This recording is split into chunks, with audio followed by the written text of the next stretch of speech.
ያውቃል አያውቅም? አይደለም ስለ እግዚአብሔር ዕውቀት አይደለም እኮ ያውቃል አያውቅም ነው ጥያቄ ጠየቁ። እንደሚገለው ያውቃል አያውቅም?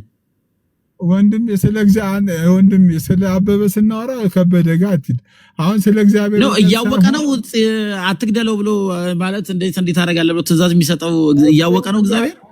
አሁን የጠየቁን አንተ ደፍረ መቼም ደፍረ እርዳታው እነስቶት ነው እንደዛ ያለው በላ አንተ ኦሬዲ ሰው ምንም እግዚአብሔር ካረደ ለምን ሲሳይ አትመልስልኝም? ለምንድን ነው አትመልስልኝ?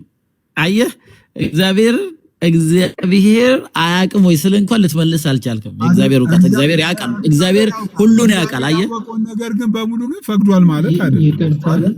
እሱ ችግር የለውም ላይሆን ይችላል። ግን እግዚአብሔር ያውቃል ብለህ መናገር እንኳን ፈራ። እግዚአብሔር አዋቂ ነው። ነገር በሙሉ ፈቅዷል ማለት አይደለም እኮ ያውቃል። እንደዛ አላልኩም። ችግር የለውም እንደዛ አላልኩም እኮ። ግን እግዚአብሔር ያውቃል ነው ጥያቄ። ያውቃል አይደል? ስለሆነ ከዋርጋ ቀጥሎሽ ካንዱ ነው እግዚአብሔር ያውቃል። እያወቀ ነው ትእዛዝ የሰጠው ማለት ነው። ጥያቄ ላቅርብ ለሶቭሪ። እሺ ዮብዬ አንተራቱ ሶቨሬን ዮሐድ እኔ ካንተ ጋር አላወራም። ይቅርታ አድርግልኝ ዮብ ቀጥል። ካላወረድ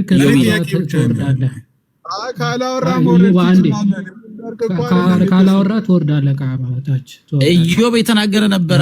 ሲሶ የቀድሞ ኢዮብ ነው የተናገረ ነበር። ትወርዳለህ በቃ ምንም እኔ አንድ እንትን አለ በቃ አንድ ወርዳለሁ ችግር የለውም። ግን ተራተባት ከሽዩዋል ኢዮብ የተናገረ ነበር አይደል?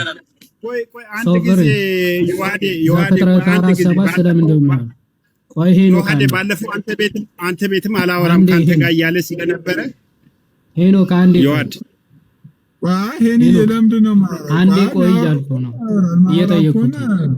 እሺ ዮሐድ ከኢዮብ ይቀድማል። ከኢዮብ ጋር ላውራ አንዴ ዘፍጥረት 4:7 ስለምንድን ነው የሚያወራው እያልኩ በቃ ኢዮብ ሌላ ቀን እናወራለን። እኔ ዝም ብዬ አላወራም። ስለዚህ ከዮሐድ ጋር አምና ኮምፎርታብል ሰው ኢዮብ ሌላ ቀን እናወራለን። ውረድ በሉቻ ቻው ዘም ብለህ እየገባ እኔ ምንም የመጽሐፍ ቅዱስ ዕውቀት ሳይኖራችሁ ባይዘው ሰውን ችግሩ የሚመስለኝ መጽሐፍ ቅዱስን አለማወቅ ነው እያለ ያሬዶን ሲዘልፈው ነበረ። ኦኬ ራስ አንድ የመጽሐፍ ቅዱስ ጥቅስ ሳታውቁ በነገራችን ላይ እንዲህ እያላችሁ አታውሩ። እሺ ትዕቢት ውድቀትን ትቀድማለች ይላል መጽሐፍ ቅዱስ። በቃ ውድቀታችሁ ገና ከመጀመራችሁ ነው የሚጀምረው። እና አንድ ጥያቄ ተጠይቁ መመለስ አይችልም። አንተ ላይ እያየሁት ያለው ችግር መጽሐፍ ቅዱስን ያለማወቅ ችግር ነው ይላል። ማይ ገድነስ እዚህ ክፍል ላይ ሲጀመር ምንድነው እያለ ያለው? ኃጢአት በደጅ ታደባለች ማለት መልካም ብታደርግ ፊትህ የሚያበራ አይደለም ምን ማለት እግዚአብሔር አምላክ አሁን ክፉ ማለት ሐሳቡ መጀመሪያ ለመስዋዕት ያቀረበው ሐሳብ ልክ አይደለም። አያስጠነቀቀው ነው ማንን? ቃኤልን ማለት ነው። መስዋዕቱ እግዚአብሔር ይበላዋል ወይ? ስለዚህ እግዚአብሔር የማይበላው ከሆነ የጠራ አያስፈልገውም ማለትና ዝም ብሎ የማይረባ መስዋዕት አቀረበ። ዘን ወደ መስዋዕቱ አልተመለከተም። ወደ መስዋዕቱና ወደ ቃኤል ስላልተመለከተ እግዚአብሔር ተቆጣ ማለት ነው። ስለዚህ ምን አለው እግዚአብሔር? መልካም ብታደርግ ፊትህ የሚያበራ አይደለምን ነው። ኦኬ ልብህ ንጹህ ቢሆን በቅንነት መስዋዕትን ብታቀርብ እግዚአብሔር አምላክ መስዋዕትን አይቀበልም ወይ ነው። ስለዚህ ማድረግ ለሚችል ነው። አሁን ማድረግ ለማይችል ሰው እንዲህ ብታደርግ ኖሮ አይባልም። እንዲህ ብታደርግ አይባልም እኮ ማድረግ ለማይችል ሰው ማለት አለበለዚያ ለወቱ ስብሐትና እግዚአብሔር እየቀለደበት ነበረ ያስብለ። አሁን ለያሬዶ መንዳት ሳይችል ወይም ደግሞ መብላት ሳይችል ብትበላ ኖሮ ብዬ ማውራት ይችላል አልችልም። መብላት ለማይችል እንዴ ብትበር ኖሮ ብዬ ያሬዶ ላወራ አልችልም። መብረር ስለማይችል ማለት ብትበር ኖሮ እንደዚህ ያደርግል አይባልም ሲጀም። ኦኬ ስለዚህ እግዚአብሔር ማድረግ ለማይችሉት እንዲህ ብታደርጉ ኖሮ እንደዚህ ያደርግላችኋለሁ ብሎ አይናገርም ማለት ነው። ፈቃዳቸው ኦልሬዲ ነፃ ነው። ነፃ ስለሆነም ነው አቤል ነፃነቱ ተጠቅሞ አድርጓል። እግዚአብሔርም ወደ አቤልና ወደ መስዋዕቱ ተመለከተ። ምን አቤል ያቀረበው መስዋዕት በንጽህናና እግዚአብሔርን ያስደስታል ብሎ ስላሰበ። ስለዚህ ነፃ ፈቃዱ ተቀምጦ አይደለም አቤል ወይም ደግሞ እግዚአብሔር አስገድዶ እስቲ እንዲያስብ ብሎ አሳስቦት አይደለም። በንጽህና ለእግዚአብሔር የሚቀርብ መስዋዕት ስለሆነ አለ ንጹህ የሆነ መስዋዕት ለእግዚአብሔር አቀረበ። ቃይል ደግሞ ከውስጡ ምንድነው ክፋትን አስቦ ምን አደረገ? የሆነ የማይረባ ስንዴ ይዞ መጣ። እግዚአብሔር ወደሱ አልተመለከተም። አሁን ለምሳሌ ሄኖክን እንመልከት። ሄኖክ አንተን ማለት አይደለም መጽሐፍ ቅዱስ ላይ ያለው እግዚአብሔርን ደስ አሰኝቷል አላሰኝም? በብሉይ ኪዳን አሰኝቷል። ነፃ ፈቃድ አለው። ኦፍ ኮርስ ከየት አምጥቶ ታዲያ? ኦኬ ምናልባት ሄኖክ አንተ መቀጠል የምትችል ከሆነ ኤልያስ አለ ከታች ኤልያስ አለ። ምናልባት ኤልያስ ጥያቄ ካለው ወይ ኦኬ ኢዮባ ሶሪ አሁን ጥያቄን እንትን ወይ ለኤልያስ አቅርብለትና ኢዮባ ፖዝ ነው። እስቲ ቆይ ሲመለስ ከዛ ኤልያስ ዌልካም፣ እንኳን ደህና መጣ። እንኳን ደህና ቆያችሁ። እንዴት አላችሁ? ሲሶ፣ ዲያቆን መዝሙሬ፣ ሄኖክ፣ ቶኒ፣ ሄቨን፣ ዮአዴ እንዴት አላችሁ? እግዚአብሔር ይመስገን። እግዚአብሔር ይመስገን። ዮሐዴ እኔማ ልጠይቅ ነበር ዮሐዴ አንተን። ኦኬ እሺ ጠይቅ፣ ቀጥል። እንትን አሁን ከሐሳብ ጋር ተቃራኒ ሐሳብ ስላለኝ ነው የምጠይቅህ። አንተ ነፃ ፈቃድ የለም ብለህ ነው የምታምነው? መጀመሪያ አይ ነፃ ፈቃድ የለም ሳይሆን ቦንዴጅ ውስጥ ነው። ነፃ የሚለውን ነገር አይቀጸልለትም። ፈቃድ ቃላት ልዩነት ነው እንጂ የለም ነው እኮ ቦንዴጅ ስትል አሁን ለሚመጣለት ጥሪ ለመውሰድ ትችላለህ። በእግዚአብሔር ለሚሰጠው ጸጋ ፈቅዶ መቀበልም አለመቀበልም ይችላል ማለት ነው እኮ ነፃነት። ነፃ ማለት ሲባል ባይዘው አይ እንድንግባባ የለውም በሚለው ካታጎሪ ውስጥ መክተት ትችላለህ። የየትኛው ቪው ነው አንተ የምትቀበለው? የካልቪኒስቶቹ ወይስ የሉትራኖቹ? ወደ ሪፎርምድ ካልቪኒስት የካልቪኒስቶቹ። ኦኬ ቶታል ዲፕራቪቲ አንኮንዲሽናል ኢሌክሽን ምናምን በሚለው ነው የምትቀበለው ማለት ነው? የስ ኢሌክሽኑ ከክርስቶስ በፊት አለ ወይስ የለም? አለ እንጂ ክርስቶስ በፊት አይባልለትም። አክቹአሊ ዘላለማዊነት ያው በሱ ውስጥ አይ መስለ ከክርስቶስ በፊት ለነበሩ ሰዎችም በምርጫው የዳኑ አሉ። አዎ በደንብ ኦኬ። ስለዚህ የክርስቶስ መምጣት ሳይጠበቅባቸው የሚድኑ ሰዎችም በብሉይ ኪዳን ነበሩ ማለት ነው አይደል? ኖ ፍጻሜን አያገኝም አይደለም። ፍጻሜን አያገኝም ማለት በብሉይ ኪዳን የነበሩ ዳግም ልጅነትን ያገኛሉ ወይስ የሉም?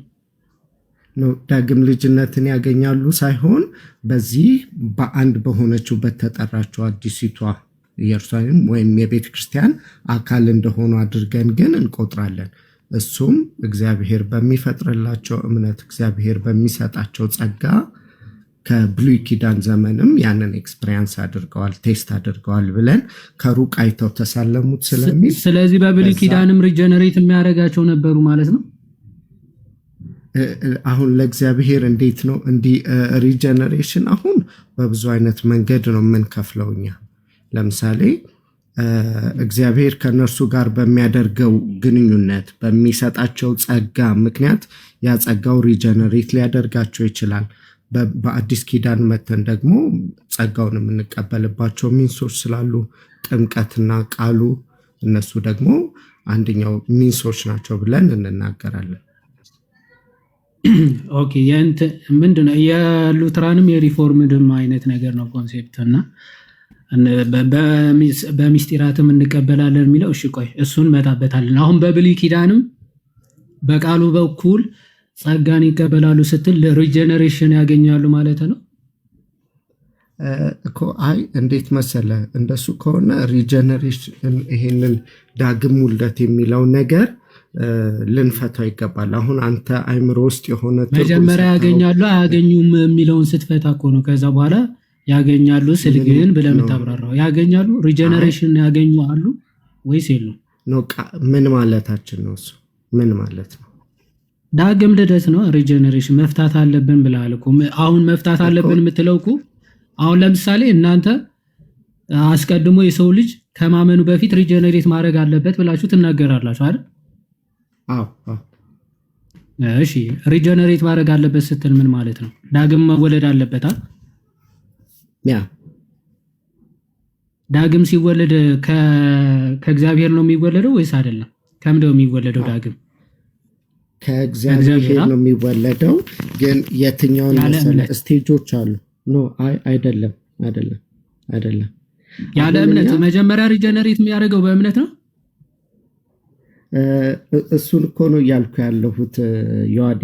አሁን ከተረዳኸኝ ይሄ ሪጀነሬሽን ግሬስ የምንለው ለምሳሌ ፐርሲቨረንስ የመጀመሪያው ጸጋ ፕሪቪነንት ግሬሱ የሚሰጠን የዳግም ውልደት የምንለው አጠቃላይ ለምሳሌ አንተ እንደምትለው አይነት አይደለም ነው እያልኩ ያለሁት። ሪጀነሬት ያደርጋሉ፣ ዳግም ይወለዳሉ። ከማን ነው የሚወለዱት? ስለ ከእግዚአብሔር ይወለዳሉ አይደል? ዳግም ያ ለፍቃዳችን አሁን ሙት ለሆነው ማንነታችን የሚሰጠውን ህይወት ለዛ ውሳኔ ፈቃዱን ብቻ ነው የሚወልደው። ወይ ኤልያስ አሁን ለመረዳት እየሞከርኩኝ ነው። መጀመሪያ መጥቶ ጸጋው ኦኬ ሪጀነሬት ነው የሚያደርገው ከማመኑ በፊት አይደል? ይሄ እምነታችሁ ነው። አይ እኮ ቅደም ተከተል የለውም እኮ ነው ዮሐዴ። እሱ ጋር እኮ አለው። አንተ ሪፎርምድ ከሆንክ ሪጀነሬሽን ፕሪሲድስ ፌዝ የሚል ትምህርት የላችሁ እኮ። አይ ነው ይሄ ቅደም ተከተሉ እንደዚህ ልታብራራው በምትችለው ወይም ደግሞ ዛሬ እንትኑ ቀድሞ ነገ የሚከተል አይደለም።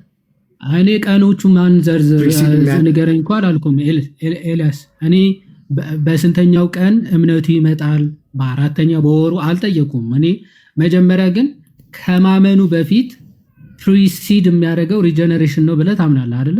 ከፌዙ በፊት። አዎ ይሄ ቅደም ተከተል ግን በጊዜ ውስጥ የሚሆን አይደለም ነው። ፕሪሲድ ምን ማለት ነው እኮ? ቅደም ተከተል ነው፣ ይቀጥላል፣ ያኛው ይቀጥላል። ግን ቅደም ተከተል አይደለም። ቅደም ተከተል ነው እያልክ እኮ ከራስ ጋር እንትን እኮ እያረክ ነው፣ አርጊ እያረክ እኮ ነው። ፕሪሲድ ምን ማለት ነው? መጀመሪያ ኤልያስ ዮሐዴ ገብቶኛል እኮ እያልኩ ያለሁት ይሄ ያለው በጊዜ ውስጥ ከገባ መልስልኛ። ጥያቄ ከሆነ የገባ ጥያቄን መልስልኝ። ፕሪሲድ ያደርጋል ምን ማለት ነው ነው እኮ ጥያቄ። እሺ አንድ ጊዜ ላስረዳሽ ከመጀመሪያ ምን ፕሪሲድ ያደርጋል ምን ማለት ነው እኮ ነው የጠየቁ ኤልያስ። ምንድነው ታስረዳይ እኮ? አይ ይሄ እንዴት ነው ይቀጥላል የሚለውን እንዴት እንደሆነ ላስረዳ። ለምሳሌ መጀመሪያ ፕሪሲድ ያደርጋል ምን ማለት ነው አብራራና ከዛ እንዴት እንደሚቀጥል ታብራራለህ። ፕሪሲድ ሪጀነሬሽን ፕሪሲድ ያደርጋል ምን ማለት ነው ነው ጥያቄ። አዎ ይቀድማል ስንል እኮ እሱን እኮ ነው ማብራራለሁ አይደል? በቃ ይቀድማል ማለት ነው አይደለ? አዎ እኮ እሱን ነው ማስረዳት። ይሄ ግን በጊዜ ውስጥ ያለ እንዴት እንደሚቀድም ታስረዳኛለህ። ከምንድን ነው የሚቀድመው? መጀመሪያ ከምን ይቀድማል? ከእምነት ይቀድማል።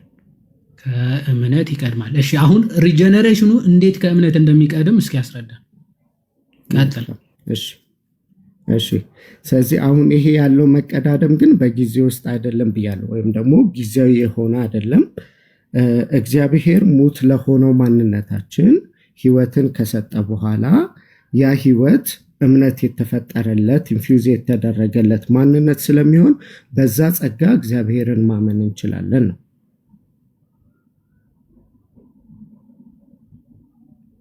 ስለዚህ የመጀመሪያውን ሙት የሆነው ማንነት መነሳቱን ሪጀነሬሽን እንለዋለን ማለት ነው።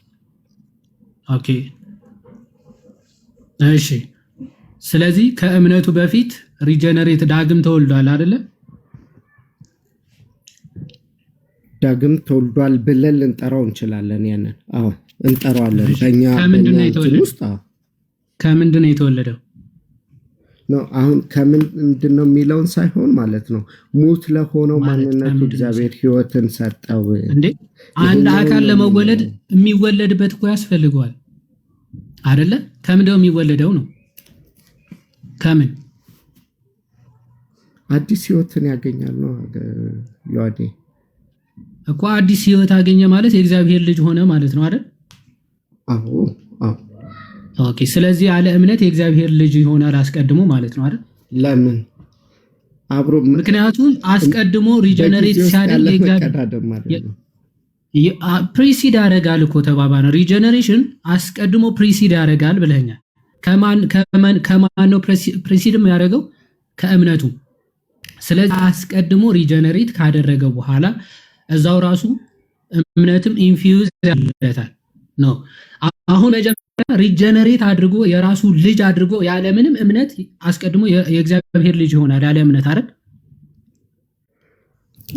ዮሐዴ አሁን የበለጠ ላብራራልህ በሄድኩ ቁጥር እያወሳሰብኩ ስለሆነ በዚህ ላይ ሞር ከኔ የተሻሉ እውቀት ያላቸውን ጠይቃቸው። ጀስተን እዚህ ጋር ምክንያቱም ላስረዳ በሞከርኩ ቁጥር እያወሳሰብኩብህ እንዳይሆን ማለት ነው።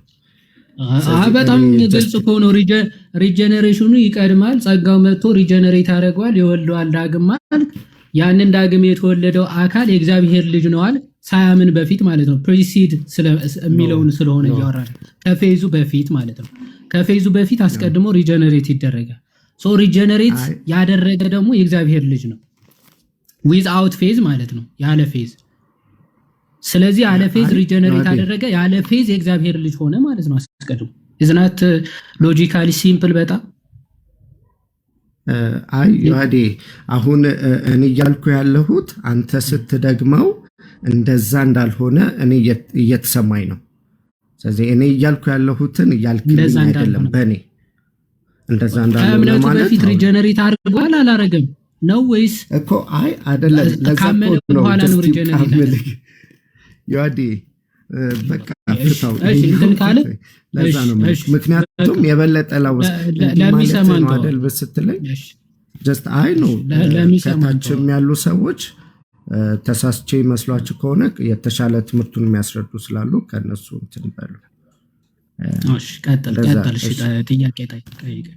ያ እሺ አይ ዮሐዴ እኔ ምኑ ጋር መሰለክ ጀስት የቃይል ጋር በተነሳው የቃይልን እሱ ላይ ጥያቄ ስለነበረብኝ ነው። አሁን ከምን ጋር አያይዘኸው ነበረ? ከእግዚአብሔር ጋር ያለውን ግንኙነት የፊቱ መጥቆር የእግዚአብሔርም ወደሱ ያለመመልከቱን ጉዳይ ወደ መስዋዕቱ አገናኝተው ነበር። እሱን ደግሞ ቃል በቃል የሚገልጽም ክፍሉም ላይ የለም። እንዴት እንደዛ ልትል ቻልክ?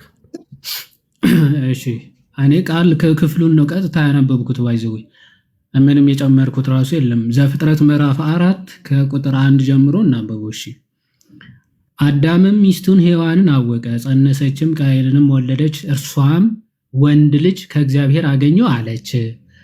ደግሞም ወንድሙን አቤልን ወለደች። አቤልም በግ ጠባቂ ነበረ፣ ቃየልም ምድርን የሚያርስ ነበረ። አሁን የሥራ ድርሻቸው ሁለቱም የተዋወቀ ነው። አቤል በግ ጠባቂ ነበር፣ ቃየል ደግሞ ምድርን የሚያርስ ነበር፣ ገበሬ ነበር ማለት ነው።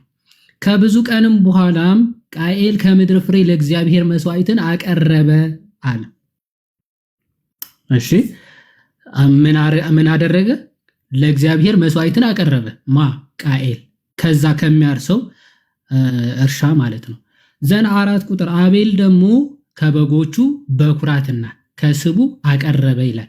እግዚአብሔርም ወደ አቤልና ወደ መስዋዕቱ ተመለከተ፣ ወደ ቃየልና ወደ መስዋዕቱ ግን አልተመለከተም። ቃየልም እጅግ ተናደደ፣ ፊቱም ተቆረ ይላል። ኦኬ የፊቱ መጥቆርና መናደድ ለምንድን ነው? ኤግዛክትሊ ስለ መስዋዕቱ አለመቀበል፣ ወደ መስዋዕቱ አለመመልከቱ እግዚአብሔር ነው ማለት ነው። ኦኬ ወደ መስዋዕቱ አለመመልከቱ ነው የቃየልን ፊት እንዲጠቁር ያደረገው ማለት ነው። ስለዚህ እግዚአብሔርም ምን አለው ቃየንን? እግዚአብሔርም ቃየንን አለው ለምን ተናደድክ? ለምንስ ፊትህ ጠቆረ አለ። እግዚአብሔር ለምን ተናደድክ? ለምንስ ፊትህ ጠቆረ አለ። አዎ ለምን ትናደዳለህ? የመስዋዕትህ ውጤት ነው ያገኘኸው ነው። ወደ አንተ ያልተመለከትኩት የመስዋዕቱ ውጤት ነው። መስዋዕቱ ያቀረበው መስዋዕት ንጹህ ስላልሆነ አቤል ደግሞ የተመረጠውን የሰባውን ለእግዚአብሔር አቀረበ። ስለዚህ ወደ አቤልና ወደ መስዋዕቱ ባይዘው ወደ አቤል አስቀድሞ ወደ አቤል ተመልክቶ ነው ወደ መስዋዕቱም የሚለው አስቀድሞ የተመለከተው አቤልን ነው። ለምንድነው አቤልን የተመለከተው? ኦኬ መስዋዕቱ ከአቤል የተነሳ ነው ተቀባይነትም ወይም ደግሞ ተቀባይነት ላይኖረውም የሚያደርገው በአቤል ነው ዲፔንድ የሚሆን። ለዛ ነው ወደ መስዋዕቱና ወደ አቤል ሳይሆን ወደ አቤልና ወደ መስዋዕቱ። አየ አስቀድሞ አቤል በንጽህና በንጹህ ልብ ነው መስዋዕቱን ያቀረበው። ስለዚህ አቤልን ተመለከተ፣ አቤል ያቀረበውን መስዋዕትም ተቀበለ። ወደ ቃኤልና ወደ መስዋዕቱ ግን አልተመለከተም ነው የሚለው። ቃኤል ግን በልቡ አስቦ ያቀረበው ተቀባይነት ያለው አይደለም፣ እግዚአብሔር ዞሮ ዞሮ አይበላውም የሚል ኮሜንታሪዎቻችን እንደዛ ብለው ስለሚያብራሩት ከዛ ዕብራውያንም ሄደን እናነበዋለን።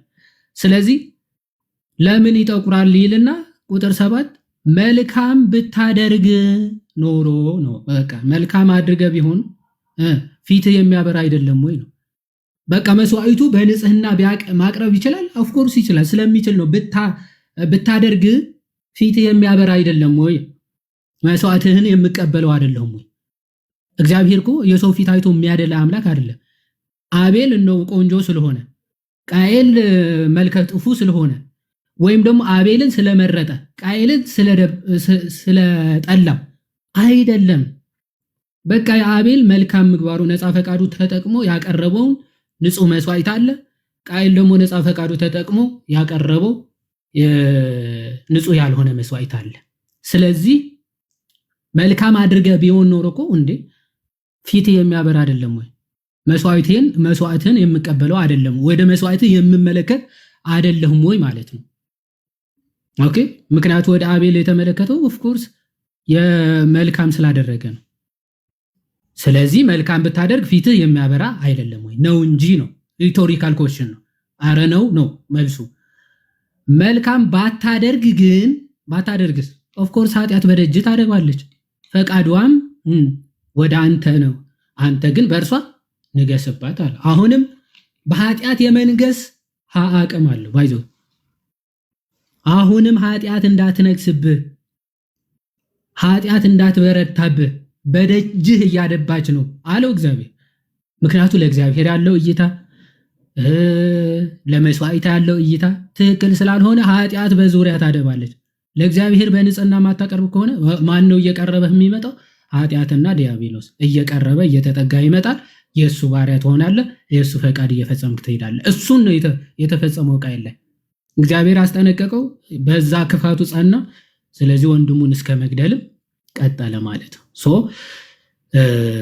ከዚህ አንጻር ነው የሚታየው። ዕብራውያን ምዕራፍ 11 ላይ ያለውን እናንብብልና ምናልባት ሐሳብን ካላነሳው እነ ዲያቆንም አሉ ያብራሩታል። ዕብራውያን 11:4 ላይ እንዲህ ይላል፣ ይኸው አቤል ከቃየል ይልቅ አለ። አቤል ከቃየል ይልቅ የሚበልጥን መስዋዕት ለእግዚአብሔር በእምነት አቀረበ። አዎ ከቃየል የሚበልጥ መስዋዕትን ያቀረበው። ለምንድነው ከቃየል የሚበልጥ መስዋዕት የሆነው? ኦፍ ኮርስ አቤል በንጽህና በእምነት ስለሆነ ያቀረበው መስዋዕቱ። ቃየልስ ኦፍ ኮርስ እምነት የጎደለው እና በትዕቢትም የተሞላ ስለሆነ። ስለዚህ አቤል ፈቅዶ ወዶ ነፃ ፈቃዱ ተጠቅሞ በእምነት ለማን አቀረበ መስዋዕቱ? ለእግዚአብሔር። ከዛ ያ በእምነት ያቀረበው መስዋዕቱ ደግሞ ከማን? ከቃየል ደግሞ የሚበልጥ መስዋዕት ተባለ። እግዚአብሔር ስለወሰነበት፣ እግዚአብሔር አቤልን አስቀድሞ ስለመረጠው በጭራሽ አይደለም፣ ጭራሽ አይደለም። በእምነት ግን የሚበልጥ ከቃየል የሚበልጥ መስዋዕትን አቅርቧል። በዚህም አለ እግዚአብሔር ስለ ስጦታው ሲመሰክር እርሱ ጻድቅ እንደሆነ ተመሰከረለት ይላል። ስለ አቤል ተመሰከረ። ይኸው ስለ እግዚአብሔር ነው የመሰከረለት። ይኸው መርጨው እኮ ነው ወስኘበት እኮ ነው አይደለም ያለው። የአቤልን እምነት ሲመሰክር እግዚአብሔር ራሱ እርሱ ጻድቅ እንደሆነ ተመሰከረለታል። ሞቶም ሳለ በመስዋዕቱ እስካሁን ይናገራል። የአቤል ደም እስካሁን ድረስ ይናገራል፣ ይጮሃል አይደል? የአቤል ደም ይጮሃል ተብሎ ተጽፏል አይደል? አዎ ለምን? ንጹህ ስለሆነ ጻድቅ ስለነበረ ተብሎ ተነግሯል። ስለዚህ ከዚህ አንጻር መጽሐፍ ቅዱስ የሚናገረው ምን ስላደረገ ነው? በእምነት ንጹሑን መስዋዕት ከአቤል የሚበልጥን መስዋዕት ስላቀረበ ነው አቤል። ያ እንደዛ ነው የሚለው። እሺ ልቀጥል ወይስ ዲያቆኑ የሚጨምሩት ካለ ወይስ? አይ አሪፍ ነው። ምን ጨምራለሁ? የሀዲሻ አሪፍ ነው እንትን ያለው። ቅድም ቶሎ ብዬ ዲስከሽኑን ከታረኩት አንደኛ ሞቲቭ ጥሩ ስላልነበር የወንድማችን፣ ሁለተኛ ደግሞ በቃ ሳይክሊክ ሆነ። ዮሐዲ የሰምተው ከሆነ ታች ሆነ በቃ እኔ የማወራው የምጠይቀው ሌላ እሱ ደግሞ የሚመልሰው ሌላ ሆነና አንዳንዴ ድክም ይላል እንደዚህ አይነት ነገር። ቲክታክ ላይ መቅረት ያለበት ነገር ቢኖር በቃ ይሄ ነው። ይሄ መዞር መዞር መዞር መዞር አስፋልት ለብለብ መብላት እሱ መቀነስ አለብኝ ብዬ አምናለሁ። በቃ ቱ ዘ ፖይንት እየተናገርን ቢቄጥሩ ነበር። ለዛ ነው። ለማንኛውም ግን ዮሐዲ አሪፍ ነው ያስተማርከው። ቃሎት ያሰማልን። ኤልያስዬ ይኸውልህ እግዚአብሔር መጀመሪያ አሁን ነፃ ፈቃድ የምንለው አስተውል፣ እኛ ከራሳችን ያመጣ ነው አይደለም አይደለ? ነፃ ፈቃድ ምን ራሱ እግዚአብሔር የሰጠን ነው ስንፈጠር። ኦኬ እግዚአብሔር ሲሰራን እፍ አለብን፣ ህይወትን እስትንፋስ እፍ አለብን። ያ የህይወት እስትንፋስ ሙሉ ሰው አደረገ፣ ህያው ነፍስ ያለው ሆነን ማለት ነው። ነፍሳችን አዋቂ ናት ማለት ነው። ያቺ አዋቂነቷ ነፃ ፈቃዷ ነው ማለት ነው። ኦኬ ሶ እንስሳትና እኛን የሚለየን ትልቁ ነገር ምንድነው ትለኝ? ነፃ ፈቃድ። ነፃ ፈቃዳችን በቃ እስከነጭራሹ ሙትት ያለ አይደለም። እግዚአብሔር አዳም ከእግዚአብሔር ሲለይ እንዲሁ በቃ ነፃ ፈቃዱ ሁሉ በአንዴ ኔቸሩን ለወጠ ማለት እኮ። ኔቸር እኮ አልተለወጠም እንዴ? አይ ነፃ ፈቃድ ቀርቷል ከተባለ እኮ ቶታሊ ባህሪ ተለውጧል ማለት ነው። ኔቸር ጠፍቷል ማለት ነው። አዳም ከጸጋው ተራቆተ ስንል ባህሪው ተለውጦ በቃ ሌላ ሌላ ሌላ ፍጥረት ሆነ ማለት አይደለም። ያቺው ነፃ ፈቃዱ አለች አልጠፋችም። ኦኬ ምክንያቱም ቅድም ዮሐድዬ እንዳለ በብሉይ ኪዳን ነፃ ፈቃዳቸውን ተጠቅመው እግዚአብሔርን ደስ ያሰኙ አሉ። ነፃ ፈቃዳቸውን ተጠቅመው ደግሞ እግዚአብሔርን ያስከፉ አሉ። ኦኬ ስለዚህ ነፃ ፈቃዳችን አለ። እንዲሁ በቃ እንዳለ ሙትት ብሏል በቃ እንዲሁ በቃ ዴድ ሆነናል የሚባል ነገር የለም። እንደዛ ከሆነማ አዲስ ፍጥረት ነው ማለት ነው። አዲስ ፍጥረት አልመጣም። ኦኬ ኦኬ ሶ የቃየልና የአቤል ላይ ዮሐድዬ እንደነገረ ቃየል እግዚአብሔር ወደ ቃየል ሲጀመር የመጣው ድራማ ሊሰራ አይደለም። አስተውል። እግዚአብሔር ወደ ቃየል የመጣው ሪማይንድ እያደረገው ነው። ትእዛዝም እየሰጠው አይደለም፣ እያስፈራራውም አይደለም። ሪማይንድ እያደረገው ነው። ምኑን? ነፃ ፈቃዱ። ምን ብሎ ሪማይንድ አደረገው ራሱ? አሁን ቅድም ወንድማችን ትእዛዝ ነው ሲል ነበረ። ነው ስለ ትእዛዝማ በቃ እንዳታደርግ ነው አለቀ። አየው። ሶ እግዚአብሔር ግን ወደ ቃየል መጥቶ ምንድን ነው ያደረገው? ሪማይንድ ነው ያደረገው። ምኑን? ነፃ ፈቃዱን። ምን ብሎ? መልካም ብታደርግ ፊትህ የሚበራ አይደለምን ብሎ ሪማይንድ አደረገው። ኦኬ ቅድም የዋድሻ እንዳለው መልካም ብታደርግ የሚባለው ማድረግ ለሚችል ነው እንጂ ማድረግ ለማይችል አይባልም። እንደዛማ ከሆነማ ድራማ ነው። መልካም ብታደርግ ፊትህ የሚበራ አይደለምን? ገና ክፋትን ያችን መስዋዕቱ ላይ የተቆጣውን ቁጣ ሪዛልቷን ውጤቷን ወንድሙን በመግደል ገና አልገለጻትም። ኦኬ ስለዚህ እግዚአብሔር ምን አለው? ክፉ ነገር በልብ እየመጣ ነው። መልካም ማድረግ ትችላለህ።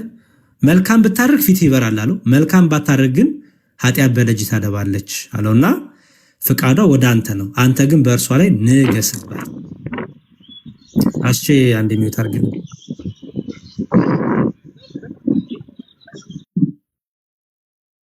እሺ አስተውል። እና አንተ ግን በእርሷ ላይ ንገስባት። አንተ ላይ በእርሷ ላይ ንገስባት ማለት ነው አለማድረግ ትችላለህ። ነፃ ፈቃድ አለ። ነፃ ፈቃድን ተጠቅመህ አታርጋት። ካረካት ግን እያለ እየነገር ነው ማለት ነው። ስለዚህ ይሄ እዚህ ጋር ትእዛዝ ሳይሆን ሪማይንድ እያደረገው ነው። ነፃ ፈቃዱን እየነገረው ነው። እንዲያውም እዛ ቁጥር 9 ላይ ዝቅ ሲምላል እግዚአብሔርም ቃየንን አለው ወንድምህ አቤል ወዴት ነው? እርሱም አለ አላውቅም፣ የወንድሜ ጠባቂ እኔ ነኝ አለ። መቼም እግዚአብሔር እኮ ያውቃል። ወዴት ነው ሲል መቼም ከእግዚአብሔር ጠፍቶ አይደለም። ከዛ ቁጥር 10 ላይ አለውም እግዚአብሔር ምን አለው? ምን አደረክ? የወንድም የደሙ ድምፅ ከምድር ወደ እኔ ይጮሃል። አሁንም የወንድምን ደም ከእጅህ ለመቀበል አፏ በከፈተች በምድር ላይ አንተ የተረገምክ ነህ አለው ይላል። አየው፣ ሪማይንድ ባያደረገው ኖሮ መጀመሪያውኑ ኖሮ ኃጢአት በደጅ ታደባለች እንዳታረጋት ትችላለህ ሲለው ባያረግ ኖሮ አየው ነፃ ፈቃዱን መጠቀም ይችል ነበር። ነፃ ፈቃዱን ተጠቅሞ ምን አረገ? በደልን ሰራ፣ ወንድሙን ገደለ ማለት ነው። ስለዚህ ተቀጣ ማለት ነው። እና ይሄን ሁሉ ሪማይንድ የምናደርግበት የምናይበት ነው ማለት ነው እንጂ ይሄ ቶታል ዲፕራይቬቲ የሚለው የፕሮቴስታንት ትምህርት በተለይ የሉተሪያኑ በቃ የሆነ ነፃ ፈቃድ የሚባል ቶታሊ ጠፍቷል። በቃ እንደዛ ከሆነ ደግሞ እንዳልኩ አዲስ ፍጥረት አልመጣም። ሰው ያው ሰው ነው። ኦኬ ሰው በዛ መልኩ ተረዳው ለማለት ነው። ታንኪዩ ስላረዘምኩብኝ ይቅርታ። የዋድሻ ቃሎት ያሰማል።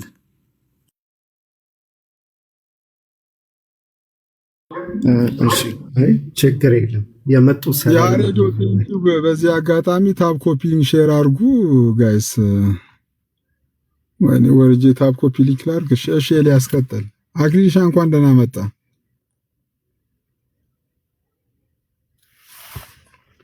እንኳን ደህና ቆያችሁኝ። አሃ ሲሶ ይላል። ሌሎቻችሁም ሰላም ብያለሁ። ኤላ ያሬዶ ከባድ ሰው እንዴት ነህ? ሊምብሮስኪ ቶኒሻ ሁላችሁም ሰላም ብያለሁ።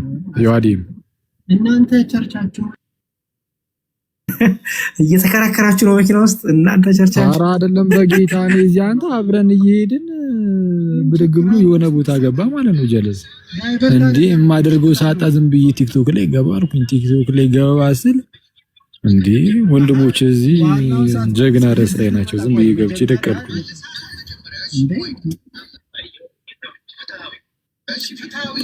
ቶኒ ብላንካ ይላል። ቶኒ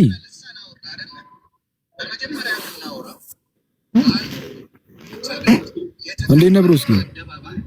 አለን እንዴት ነህ? ሰላም ሁሉ ሰላም።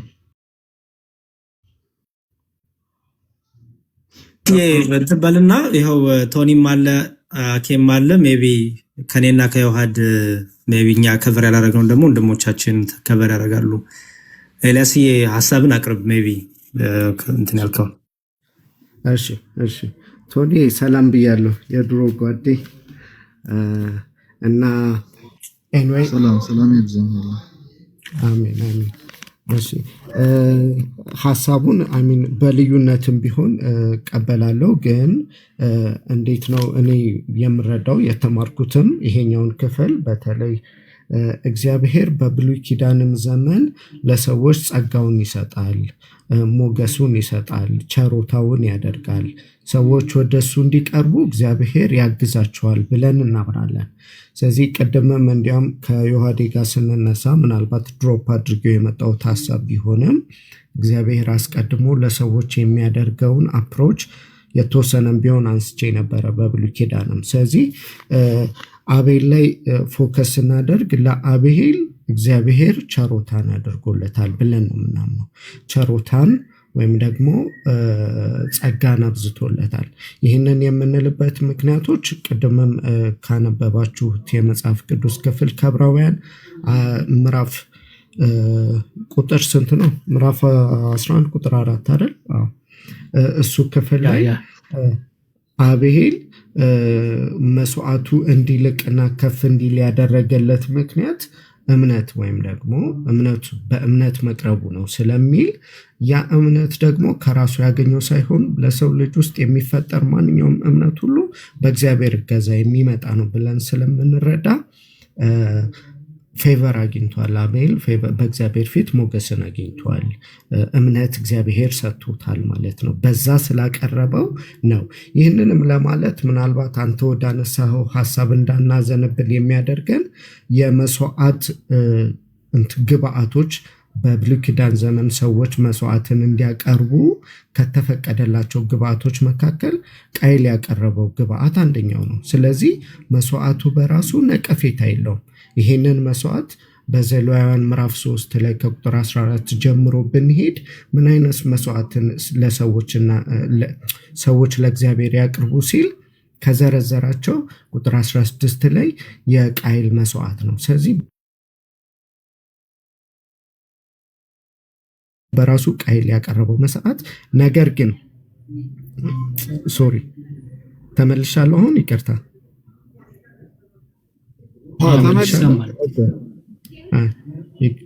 ይቅርታ ስልክ ገብቶ ነበር በማል።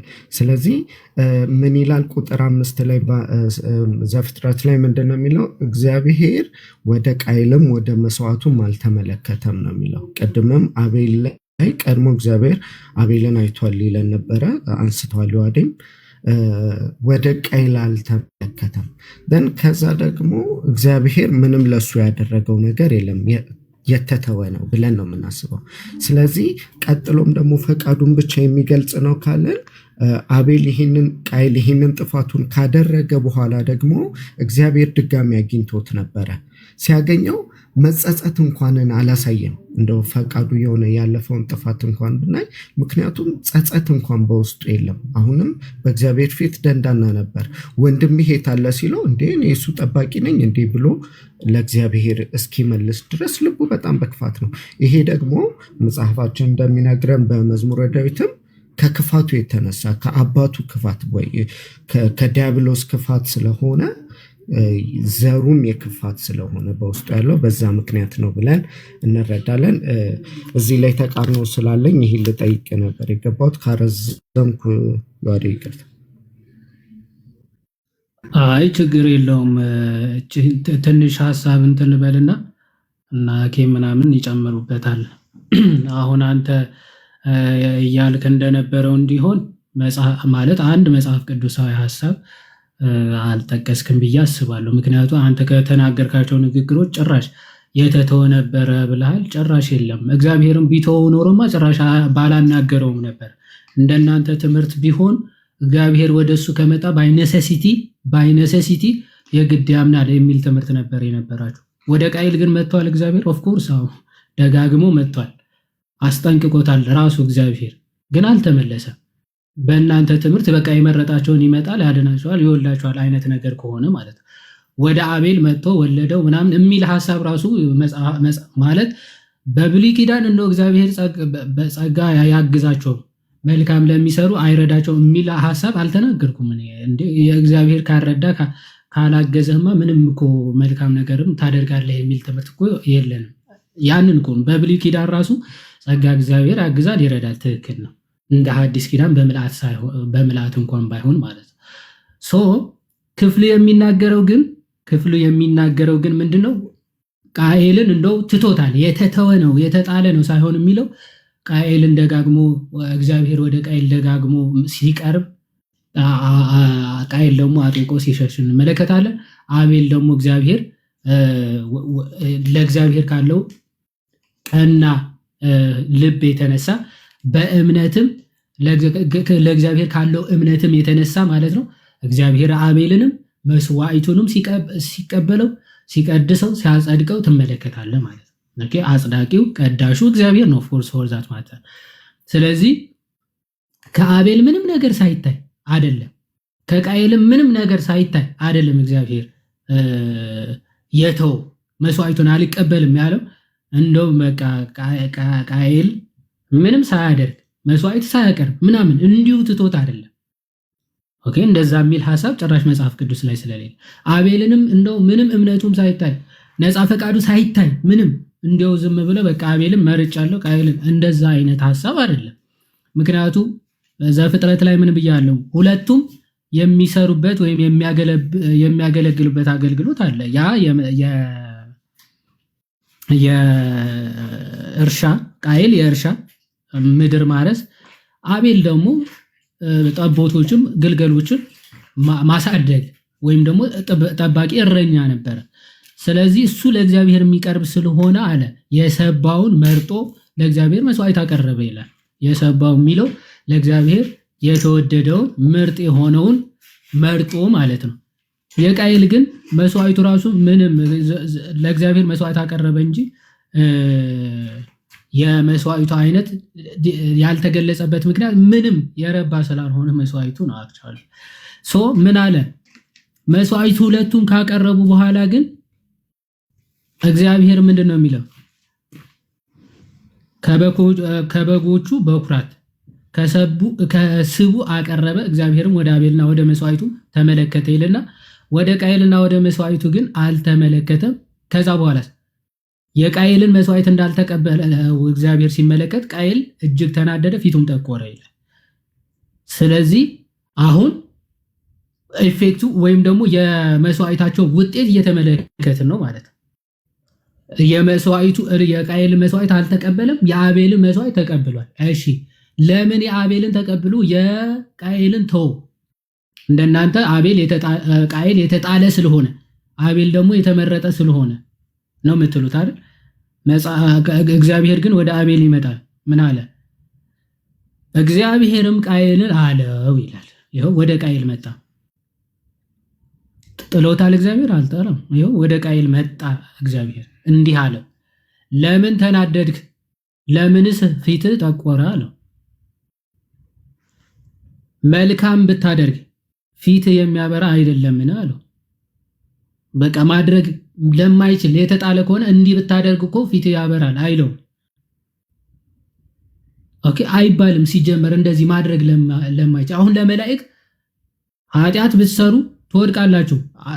መላእክትን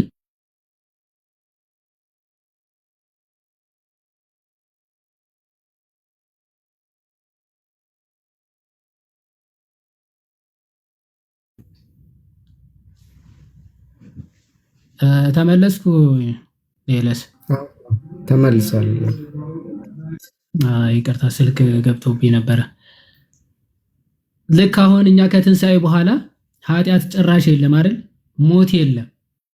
ስለዚህ እንዳትሞቱ እንዲህ ኃጢአት አትስሩ የሚባል ትእዛዝ አይመጣም ከትንሣኤ በኋላ። ምክንያቱ ሀፐን ሊያደርግ የሚችል ነገር አለ። ሀፐን ሊያደርግ አይችልም። ኦኬ ለማያጨስ ሰው ሲጋራ አታጭስ ተብሎ ህግ ራሱ አይሰጥም፣ ትእዛዝ ራሱ አይሰጥም። ስለዚህ መልካም ብታደርግ ማለት ማድረግም አለማድረግም ነፃ ፈቃድ አለው ማለት ነው። ኦኬ ማድረግም አለማድረግም ምን አለው ማለት ነው? ነፃ ፈቃድ አለው። ከሌለው እንደው ብታደርግ እኮ ብሎ እግዚአብሔር አይናገርም ነበር።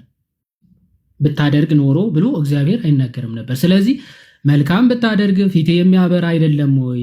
መልካም ባታደርግ ደግሞ አየ ሁለቱም ማድረግ እና አለማድረግ ስለሚችል ብታደርግ ይሄን ፊት ያበራል፣ ባታደርግ ደሞስ ምን ኃጢአት በደጅ ታደባለች፣ ፈቃዷም ወደ አንተ ነው፣ አንተ ግን በእርሷ ንገስባት ይላል። ደግሞ በኃጢአት ራሱ መንገስም ጭምር እንደሚችል ኃጢአትን ማሸነፍ እንደሚችል ማለት ይሄ መልካም እያደረገ ከእግዚአብሔር ጋር እየተጣበቀ በሄደ ቁጥር ሰው እንደዚህ ማድረግ እንደሚችል የሚያሳይ ክፍል ነው ማለት ነው። ሶ ባያደርግ ሲሆን ባታደርግ ብሎታል፣ አላደረገም፣ በዛ መንገድ ሄደ። አቤል ደግሞ ያደረጋለ። ለዛ ነው ቅድም ዕብራውያን ምናል በእምነት ከማን ስለበለጠ? ከቃየል ስለበለጠ መስዋዕቱ። ስለዚህ ከዛ አንጻር መጽሐፍ ቅዱስ ይናገራል። እግዚአብሔርም ሞትንና ሕይወትን በፊትህ አኑሬአለሁ ወደ ወደድከው ምረጥ ይላል አይደል? ዘዳግም ምዕራፍ 30 ከቁጥር ዘዳግም 30 ወደ ሶሪ እሷን ልናገርና ምናልባት ሐሳብ ካለ ትቀጥላል። 30 ከቁጥር 9 እሺ ከቁጥር 9 ጀምሮ ማለት ነው። ከቁጥር 9 ጀምሮ እንዲህ ይላል። ዘዳግም 39 የአምላክን የእግዚአብሔር ቃል ብትሰማ ይላል፣ ለሰዎች ሁሉ ማለት ነው። በዚህም ሕግ መጽሐፍ የተጻፉትን ትእዛዛቱንና ስርዓቱን ብትጠብቅ፣ መጠበቅ ለማይችል ብትጠብቁ ጠብቁ ወይ አልጠብቁ የሚባለው መጠበቅም አለመጠበቅም ለሚችል ነው። ለምሳሌ ሰው እንዲህ ብታደርጉ ብትገድሉ እንዲህ ይፈረድባቸዋል ይባላል አይደል? ሰው መግደል ከፈለገ መግደል ይችላል። ለዛ ነው። ስለዚህ ምን አለ? የአምላክ የእግዚአብሔር ሕግ ቃሉን ብትሰማ፣ በዚህ ሕግ መጽሐፍ የተጻፉትን ትእዛዙን ስርዓቱን ብትጠብቅ፣ በፍጹም ልብህ በፍጹምም ነፍስህ ወደ አምላክ ወደ እግዚአብሔር ብትመለስ፣ እግዚአብሔር ምን ይላል? በአባቶችህ ደስ እንዳለው። ይኸው በአባቶቹ ምን ብለዋል? ምን ብሎታል? አስቀድሞ ማለት ይሄን እኮ ያላደረገ በጭራሽ የለም እኮ እንዴት ሊደረግ ይችላል እንዳይሉ አየው በአባቶቻቸው አስቀድሞ ይሄን ስላደረጉ ደስ ብሎታል። ስለዚህ በእነሱ ደስ እንዳለው ይሄን አድርገው በእናንተ ደግሞ ምን ይለዋል? ደስ ይለዋል። በእናንተ ደግሞ ደስ ይለዋል። እግዚአብሔር በእጅህ ስራ ሁሉ በሆድህም ፍሬ፣ በከብትህም ፍሬ፣ በእርሻህም ፍሬ እጅግ ይባርካል። አየህ። ከዛ ይህንን ነፃ ፈቃድህ ተጠቅሞ ደግሞ ጸጋ እግዚአብሔር ምን ይላል? ያግዛል። የእግዚአብሔር እገዛው ጸጋው የሚለየህ አይደለም። በእርግጥ ያግዛሃል ካለ በኋላ እኔ ዛሬ የማዝህ ይህችን ትእዛዝ ከባድ አይደለችም፣ ከአንተም የራቀች አይደለችም፣ ሰምተን እናደርጋት ዘንድ ስለ እኛ ወደ ሰማይ ወጥቶ እርሷን የሚያመጣልን ማን ነው እንዳትል በሰማይ አይደለችም። እንደው ሕጉ በጣም ሩቅ ነው፣ ልንፈጽመው አንችልም ወደኛ ካልቀረበ በስተቀር እንዳትሉ በሰማይ አይደለም ትእዛዙ አለ። ሰምተን እናደርጋት ዘንድ ስለኛ ባህሩን ተሻግሮ እርሷን የሚያመጣልን ማነውም እንዳትል ከባህር ማዶም አይደለችም። ትእዛዙ የሆነ በጣም ሩቅ ማለት ሰዎች መፈጸም እስከማይችሉት ድረስ የራቀ ትእዛዝ ሆኖ ያንን ሄዶ ማን ያመጣልናል እንዳትሉ ሰማይ ላይ ነው ያለው። ካዛ ማን ያመጣልናል ህጉም እንዳትሉ እዛም አይደለም አለና ነገር ግን ታደርገው ዘንድ ቃሉ በአፍና በልብህ ውስጥ ለአንተ እጅግ ቅርብ ነው ይላል። ስለዚህ ልታደርገው ቃሉ ሁሉ ጊዜ ከአፍና ከልብህ እጅግ ቅርብ ነው ይልና ቁጥር 16 በደንብ ተመልከት ዛሬ በፊትህ ሕይወትንና መልካምነትን ሞትንና ክፋትን አኑሬያለሁ በሕይወትም እንድትኖር እንድትበዛ አምላክ እግዚአብሔር ልትወርሳት በምትገባባት ምድር እንዲባርክህ አምላክን እግዚአብሔር ትወደድ ዘንድ በመንገዱም ትሄድ ዘንድ ትእዛዙንና ሥርዓቱን ፍርዱንም ትጠብቅ ዘንድ ዛሬ እኔ አዝሃለሁ ይላል። ይሄው በቃ ትእዛዙ ያላቸው የትእዛዚቱ ምድር እንዲወርሱ የተገባላቸው የተስፋይቱ ምድር እንዲገቡ ትእዛዙን መጠበቅ የግድ ያስፈልጋቸው። ያን ብታደርጉ የተስፋይቱ ምድር ትገባላችሁ። ኦኬ ቀጠለና ይሄን ብታደርጉ ይሄ ታገኛላችኋል። አሁንም መሳትም አለማድረግም ይችላሉ። በነገራችን ያለማድረግም ሙሉ ነፃነት አላቸው። ከዛ 17 ይሄድና ልብህ ግን ቢስት አንተም ባትሰማ አልሰማምን ብትልስ ብትታለል ለሌሎች አማልክትም ብትሰግድ ብታመልካቸውም አለ ፈጽማችሁ እንድጠፉ እኔ ዛሬ እነግራችኋለሁ ይላል። ዮርዳኖስንም ተሻግረህ ትወርሳት ዘንድ በምትገባባት ምድር ዘመናችሁ አታስረዝሙም ይላል። ስለዚህ እነዚህ ሰዎች ይሄን ማድረግም አለማድረግም ነፃ ፈቃዱ አላቸው ስላላቸው ነው። ይሄን ብታደርጉ ይሄን ታገኛላችሁ፣ ይሄን ባታደርጉ ደግሞ ይሄን አታገኙም እያለ እግዚአብሔር የሚያዛቸው ከዛ አንጻር ነው የለም። እሺ ቴንክ ዩ አዴ አሜን። መቼስ ትረዷለህ፣ ተማምነን አንወርድም በዚህ ላይ የሀሳብ ምክንያቱም ያስተምሩትም ልዩነት ያተረጓጉምም ልዩነት ስለሚኖረን ግን እንደ ሀሳብ በእኛ በኩል ያለውን ምናልባት ሶቨሬንም የተወሰነ ለማስረዳት ሞክሮ ነበር። እሱን የተወሰነ ምልከታውን ለማሳየት ነው እንጂ በቂም አይደለም። እናንተ በብዙ ኤክስፒሪየንስ ኢቨን የምትጠቀሙት ቃላት አጠቃቀሞች ለሙግታ መቺ ስለሆነ እኛ ገና ሀሳቡን ለማስረዳት ያክል ነው። ግን እንዳልኩ እኔ ትልቁ እንትኔ ቃይል አቅርቦት ከነበረው ጋር እግዚአብሔር ጸብ ኖሮት ነው ብዬ ስላላመንኩኝና እንደዛም ስላልተረዳሁት እንደዛም ስላልተማርኩት ነው ከቁርባኑ ምክንያት ዲፎልቱ እሱ ጋር ነው የሚል ከሆነ በዛ ምክንያት ነው እንትን ያልኩት ጥያቄውን የጠየቅኩ ማለት ነው። ከዛ ውጪ የነካቸው ኦልሞስት በብዙ በአጠቃላይ በመጽሐፍ ቅዱስ ክፍል ውስጥ ያሉትን ሀሳቦች ነው። እግዚአብሔር ሰዎችን እኮ ያግዛል። እኛም እኮ እሱ ጋር ነው ስቲክ የምናደርገው። እንደምታውቀውም ሰዎችን ያግዛል። ያገዛው በምን አይነት መንገድ ነው እንዴት ነው የሚለው ላይ ነው።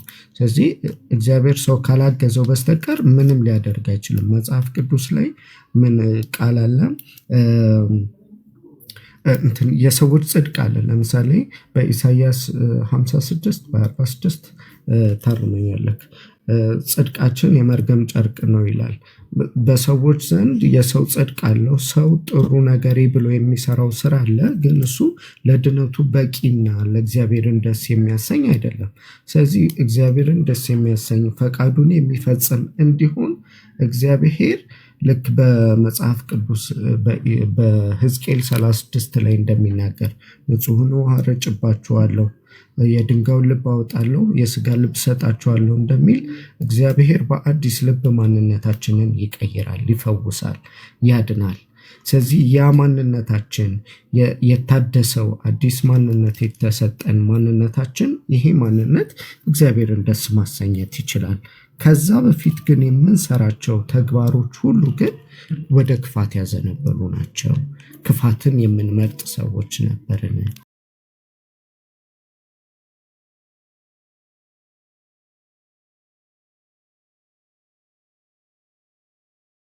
ማንነታችን እግዚአብሔር ህይወትን ሰጥቶ እሱን ደስ የሚያሰኘውን ነገር እንድናደርግ አግዞናል።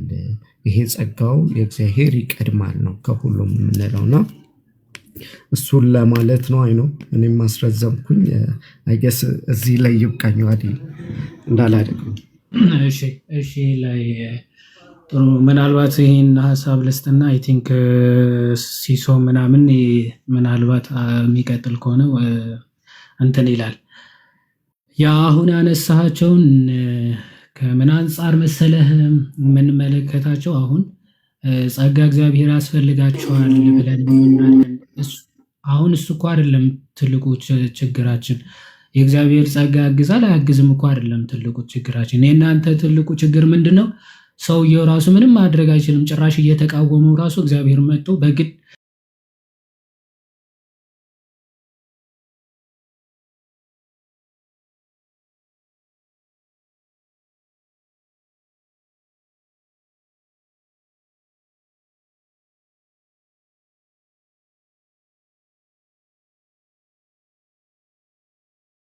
መልካምነትም ሁሉ ምንጭና መሰረት እግዚአብሔር ነው። ባይዘው የሁሉም ነገር ምንጭ እግዚአብሔር ነው። ትክክል። አሁን ነፃ ፈቃድም ስንል እኮ ባይዘው የኛ ቀደም እኮ ያሬዶ ብሎታል።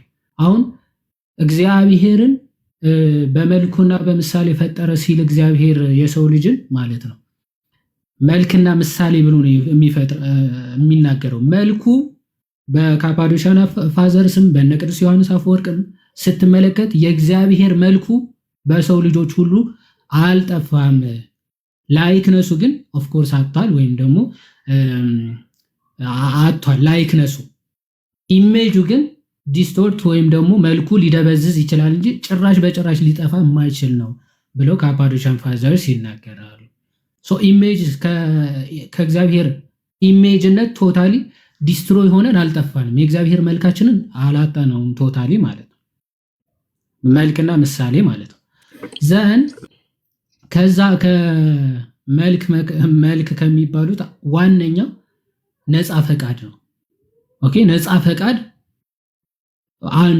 አንዱና ዋነኛው ይሄ ግሪጎሪ ኦፍ ኒሳ የኑሲሱ ጎርጎሪዮስም እንትን የሚለው ኦን ደ ሜኪንግ ኦፍ ማን የሚለው ወይም ደግሞ በእንተ ፍጥረተ ሰብ የሚለው መጽሐፉ ላይ ምን ብሎ ይገልጿል? ኦፍ ኮርስ ኢሜጅ እና ላይክነስ አለ፣ በመልካችን እንደ ምሳሌያችን የሚለውን ያብራራና መልክ የተባለው ነፃ ፈቃድ፣ ይሄ ማሰብ፣ ማወቅ የሚሉትን ይሄ ነፍስ ባህሪያት አለ፣ ለባዊት፣ ነባቢት፣ ህያዊት የሚባሉ ከእነሱ ጋር የሚገናኝ እሱን አላጣውም የሰው ልጅ ይልና ላይክነስ ግን አተናል። ቅድስና፣ ጽድቅ ምናምን ይሄ ቸርነት፣ የዋህት ምናምን የሚባሉ እነሱ ነገሮች ግን ሰው ማለት ቶታሊ ማጣት እኮ አይደለም፣ ቶታሊ ማጣት አለ፣ እሱ ዲስቶርት አድርጓል ብለው ይናገራሉ። ሶ የሰው ልጅ ነፃ ፈቃዱ ቶታሊ ካጣው እንደ እንስሳም ሆነ ወይም እንደ ድንጋይ ሆነ ከሰውነት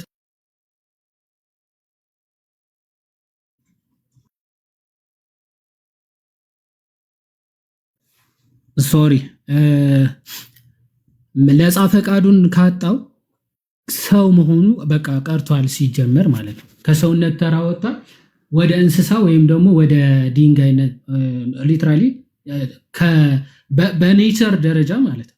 ወደዛ ካልተቀየረ በስተቀር ነፃ ፈቃድ ሊያጣ አይችልም ማለት ነው የሰው ልጅ። ከዚህ አንጻር ጽድቅን በገዛ ራሱ ወጥቶ ወርዶ ምናምን ማግኘት ይችላል አይችልም? ይሄ አክት ማድረግና ዊል ማድረግ ፈጽሞ የተለያዩ ስለሆኑ ማለት ነው። ፈቅዶ ወዶ አክት ማድረግ ይችላል አይችልም? አክሽኑ ማለት ወደ ጽድቅ፣ ወደ ቅድስና፣ ወደዚህ አይነት ነገሮች በራሱ ተነስቶ መሄድ ይችላል አይችልም? ግን ያንን ግን ሊፈልግ ይችላል፣ ፈቃድ ሊኖረው ይችላል። ዘን ያን ፈቃድ መጥቶ ካልታደሰ ያንን ስራችን ማለት ነው ያንን ማንነታችን አዳማዊ ማንነታችን ድጋሚ ካልተቀየረና የክርስቶስ ካልሆንን በስተቀር አዎ በጽድቅ በቅድስና እንደዚህ ክርስቶስን ወደ መምሰል ህይወት የማደግ ጸጋውና ላናገኝ እንችላለን። ግን እንደው የእግዚአብሔር ድምፅ መስማት እስካንችል ድረስ እንደው ማመዛዘን እስካንችል የዲያብሎስ ሲሆን የእግዚአብሔር ይሁን ማመዛዘን እስካንችል ድረስ ቶታሊ ግን ዲፕራይቭ ያደረግን አይደለንም። የኤፌሶንን መልእክት ጠቅሰዋል ምዕራፍ 2 አዎ በኃጢአታችሁና በበደላችሁ ሙታን ነበራችሁ ይላል። ሙት ሲል ግን መጽሐፍ ቅዱስ እንደው እንደ አልዓዛር ምንም ማታውቅ ማትሰማ ማትለማ ማለት ነው ወይ አይደለም? ልክ የጠፋው ልጅ ታሪክ አለ አይደል? የጠፋው ልጅ ታሪክ ሰውየው እኮ ከአባቱ መለየቱ ነው ሞት ተብሎ የተጠራው። ግን ወደ አባቱ መመለስ መፈለግን መፍቀድን ግን አልሞተም እኮ ያ ሰውዬ። እዛ በባርነት ሀገር ሆኖ እንደዛ ከከብቶች ጋር ከአሳማዎች ጋር ከእሪያዎች ጋር ምግብ እየበላ ራሱ ወደ አባቱ መመለስ ግን ይናፍቅ ነበር። ከዛ ወደ አባቱ ሲመለስ ግን ምንድነው ያለው አባቱ? ይሄ ባይዘው ምሳሌያዊ ንግግር አዳም ከእግዚአብሔር ተለይቶ ኮብልሎ ነበር። ስለዚህ በአባቴ ቤት እንደ ባሪያ ሆኜ ብኖር ይሻለኛል ብሎ ፈለገ። እግዚአብሔር ያ አባቱም ምን አለው? ይህ ልጄ ሞቶ ነበር እነሆ ሕያው ሆነ፣ ጠፍቶ ነበር እነሆ ተገኘ አለ። ሞቶ ነበር አለ። ሞቶ ግን መፈለጉ አቆመ? አላቆመ። መች አቆመ? አላቆመም ማለት። ስለዚህ መፈለግና ያን ወደዛ አክሽን ማደግ ፈጽሞ የተለያዩ ነገሮች ናቸው። ወይም ወደ ቅድስና ህይወት ማደግ መቻልና ቅድስናን መፈለግ መናፈቅ ግን በጣም የተለያዩ ነገሮች ናቸው። ሌላኛው በምሳሌነት የምንመለከተው ይሄ ስለሞት ስፒሪቹዋል ሞት ሮሜ ምዕራፍ 6 ላይ ያለውን ኮምፓራቲቭሊ መመልከት ይቻላል። አሁን በኃጢአት ምክንያት ሞታችሁ ነበር አይደል? በኃጢአት ምክንያት ነው ሞታችሁ ነበር ያለ። በኃጢአት ምክንያት ሞታችሁ ማለት ምንም ጽድቅ ማሰብም መፍቀድም አትችሉም የሚል ሐሳብ ኮንክሉዥን ምን ወስድ ከሆነ አሁን የአዲስ ኪዳን ክርስቲያኖች ለኃጢአት ደግሞ የሞቱ ናቸው። በጥምቀት ኦፍ ኮርስ ሐዋርያ ቅዱስ ጳውሎስ ለኃጢአት የሞትን እኛ ይላል።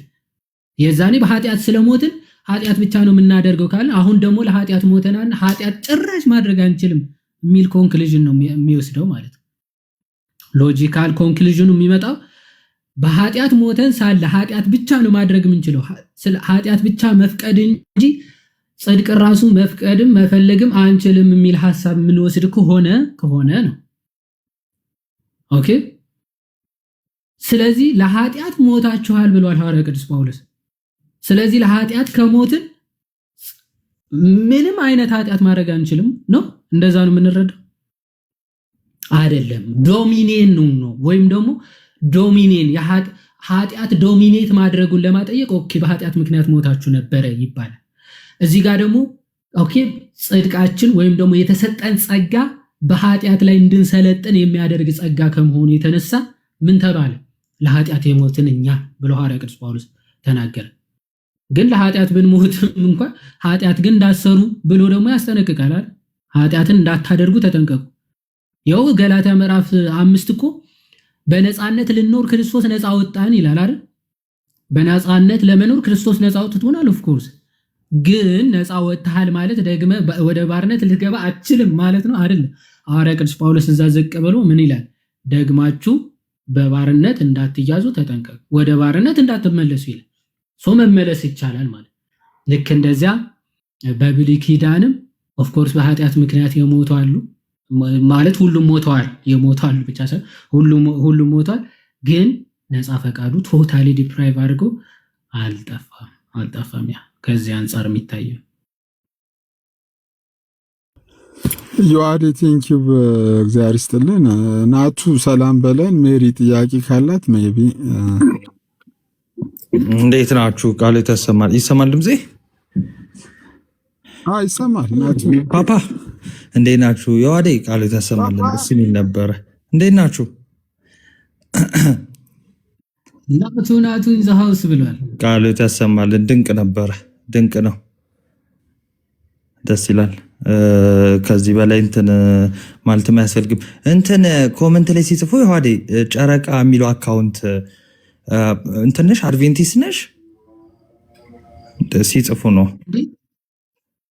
ጨረቃ እዚህ ያለች አይደለችም። ቅድም ለጨዋታ ተነስቶ ወደ ሌላ ነው ተዋቸው። እሺ ተዋቸውና ሜሪ ጥያቄ ካላት ሜሪ እናስተናግድ። እሺ ሰላም፣ እንዴት ናችሁ? እግዚአብሔር ይመስገን። እንዴት ነው? የዋሃድ የራሱ ማብራሪያ ሰጥቷልና ምን ልጠይቀው እችላለሁ? ሁሉ ቦታ ነካክቶታልና I just want to put my point and ከዛ because አንዳንድ misconception ስለነበረ እሱንም በዛው ለመወያየት ነው። ይቅርታና ከዚህ በፊት ዮሐንስ አፈወርቅ በብሉይ ኪዳን ሪጀነሬሽን አለው ብሎ ያምናል ብለሽ ጽሑፍ አመጣለሁ ብለሽ ነበር። አገኘሽ? አላልኩም። ዮሐንስ አፈወርቅ አላልኩም።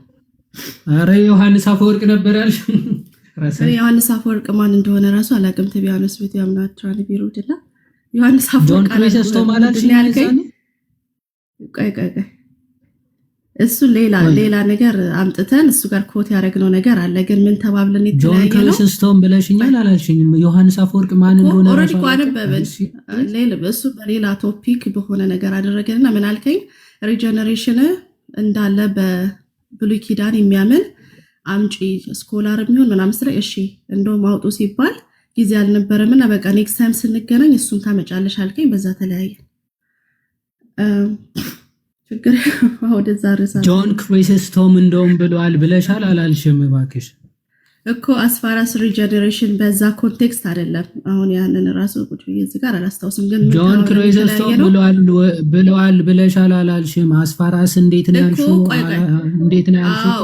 በምን ሲቹዌሽን ነው ጆን ክርስቶምን በምን አነሳ ነው ሲባል I have to go back and check። ግን በዚህ እንዳልሆነ ብለሻል አላልሽም? መጀመሪያ እባክሽ አንዴ እኮ እንደዛ አይደለም አትጩፍብኝ። ውሃድ ለነገሩ ተቀድሮብሽ ነው ለመዋሸት ይቅርታ አድርገይልኝና አሁን ጆን ክርስቶም ያነሳልበት ፖይንት እያልሽ ነበር እኮ እኔ አላስታውስም ነው እኮ አሁን እሱን ግን ምን ተባብለን እንደተለያየ አላስታውስም። ሌላ ነገር ነው አላልኩም። ቆይ ስኮላር አምጪ ተባብለን እንደተለያየ ነው። ዮሐንስ አፈወርቅ አላውቀውም ብለሽ ነበር።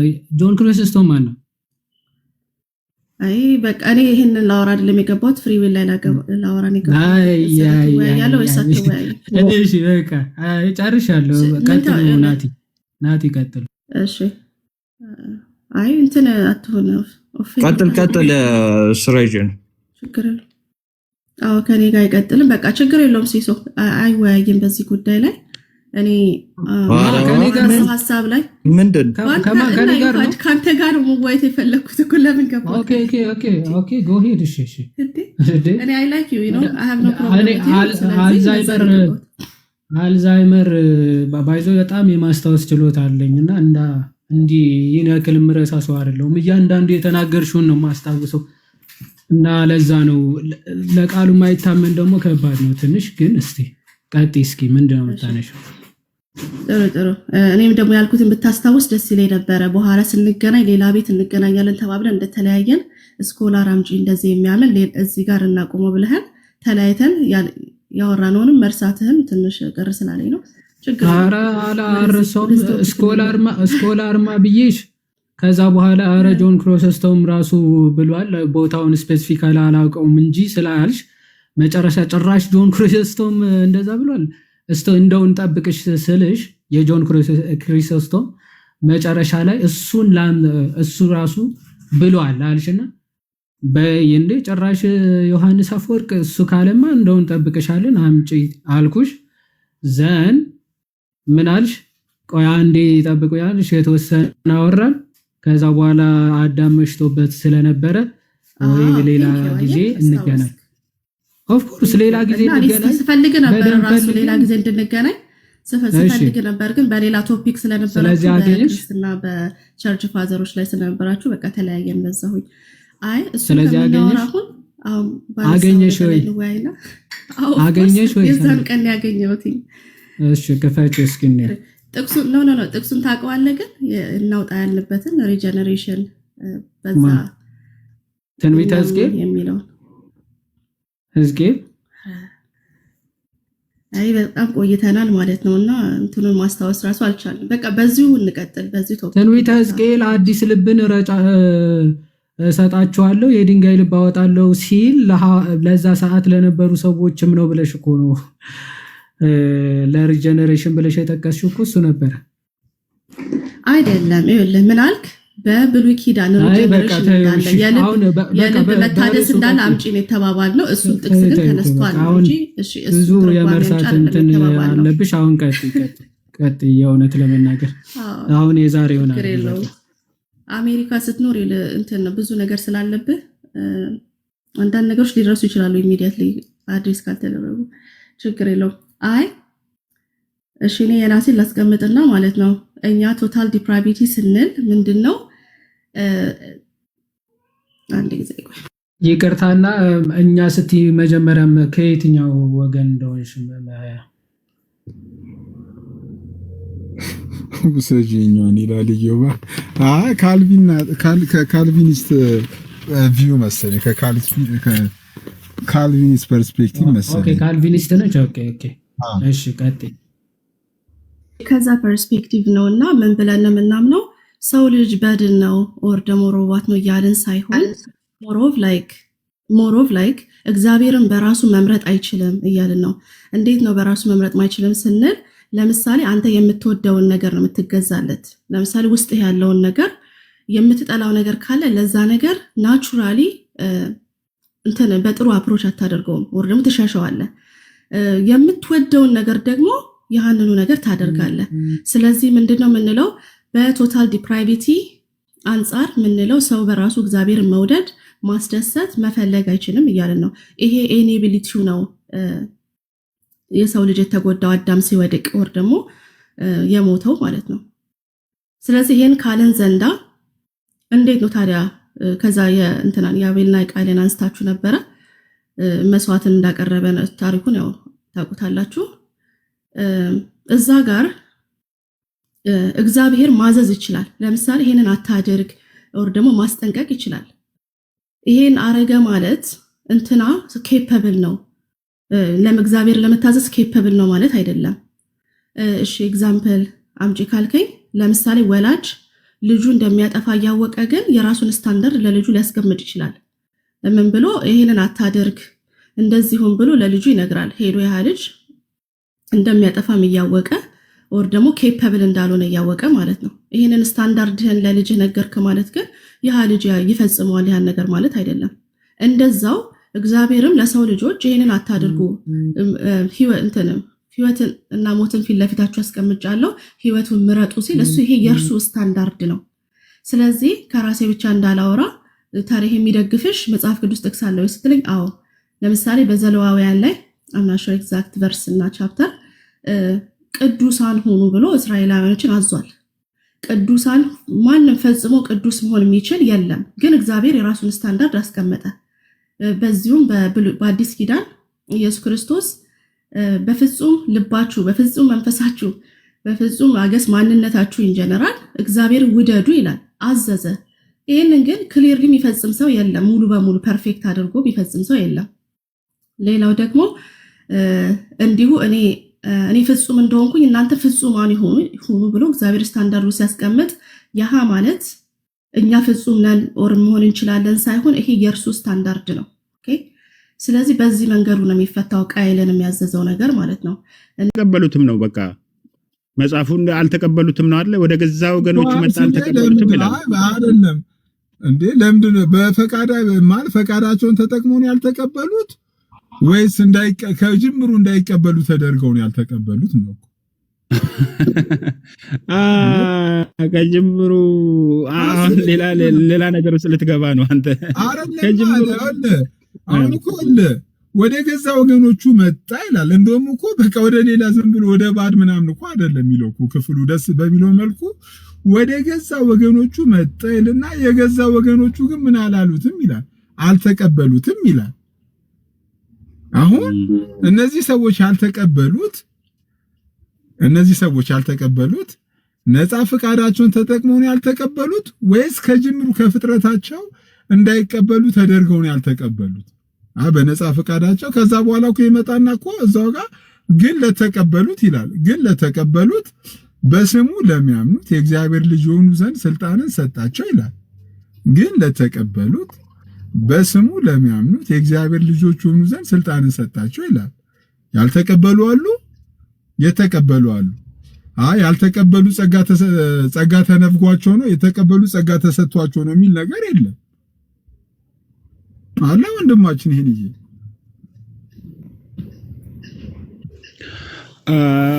በአጠቃላይ ድህነት በራስ ፈቃድ የሚወሰን ነገር አይደለም። ሲሶ በራስ ፈቃድ የሚወሰን ነገር ነው ካልክ ድህነትን በራሴ ነገር ላይ ነው እያስቀመጥክ ያለው። መጽሐፍ ቅዱስ እንደዛ ብሎ የሚያስተምር ነገር የለም።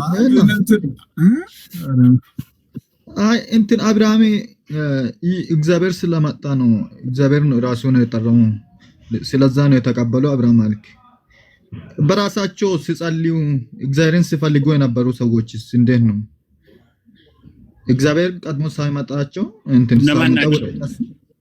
እነማን ናቸው? የሉም እንደዛ አይነት ሰዎች እኮ ንገረኛ፣ እነማን ናቸው እንደዛ ያደረጉት? ኦኬ ለምሳሌ እኔ ልንገርህ ይሄ ችግረኛ ጮኸ እግዚአብሔርም ሰማ ይላል መጽሐፍ ቅዱስ። ለምሳሌ ማን ነው እያልኩ እኮ ነው። መጽሐፍ ቅዱስ ነው እንደዛ የሚለው። ችግረኛ ወደ እግዚአብሔር ሲጮህ እግዚአብሔር አድነኝ ብሎ እኮ ማን ነው ችግረኛው? መጽሐፉ እንደዛ ነው የሚለው። ዳዊት ነው። መስዋዕት አልተጠቀሰም። እኔ በጣም እኔ ሄኖክ ከሌሎች ቢያንስ ሎጂካሊ አረ ሄኖክ በጌታ እንደዚህ እንትን አትበላ እንትን እንዴ እኮ የኔ ትምህርት አይደለም ሲሶ እንዴ በቃ እንዴ ነው አንተ ትምህርት እኔ የፈጠርኩት ትምህርት አይደለም እኮ። አሁን አንተ አርሜኒያን የመሆን መብት አለ፣ አርሜኒያን የመሆን መብት አለ። ነገር ግን አንተ አርሜኒያን ስትሆን አይ ምንድነው ቶታል ፕራይቬቲ አጥሩ አንተ ካልቪን የመሆን መብት አለ እኮ። አንተ ካልቪን የመሆን መብት አለ፣ እኔ አርሜን የመሆን መብት አለ። አንተ ካልቪን የመሆን መብት አለ። አይ በመብት አይደለም ወዳጄ። መጽሐፍ ቅዱስስ መብት መጽሐፍ ቅዱስስ መቼም መብት የምን ነገር አታሳየኝም ማለት ነው እኮ። ይሄ ነገር ወደ ከአይምሯችን ጋር ከራሳችን ጋር ስለሚጋጭ እኛ ራሱ እንትን እንላለን። እንዴት ነው ራሲሶ አንዴ እዛ በድር ላይ እኮ ማንም የተጻፈለትን የምኖረው እያለ አበሻ ሲያወራ ይውላል። እዚህ መጥቶ ተቀድሮብህ ነው ይላል። እንዴ እማ እኮ ሸም እኮ ነው።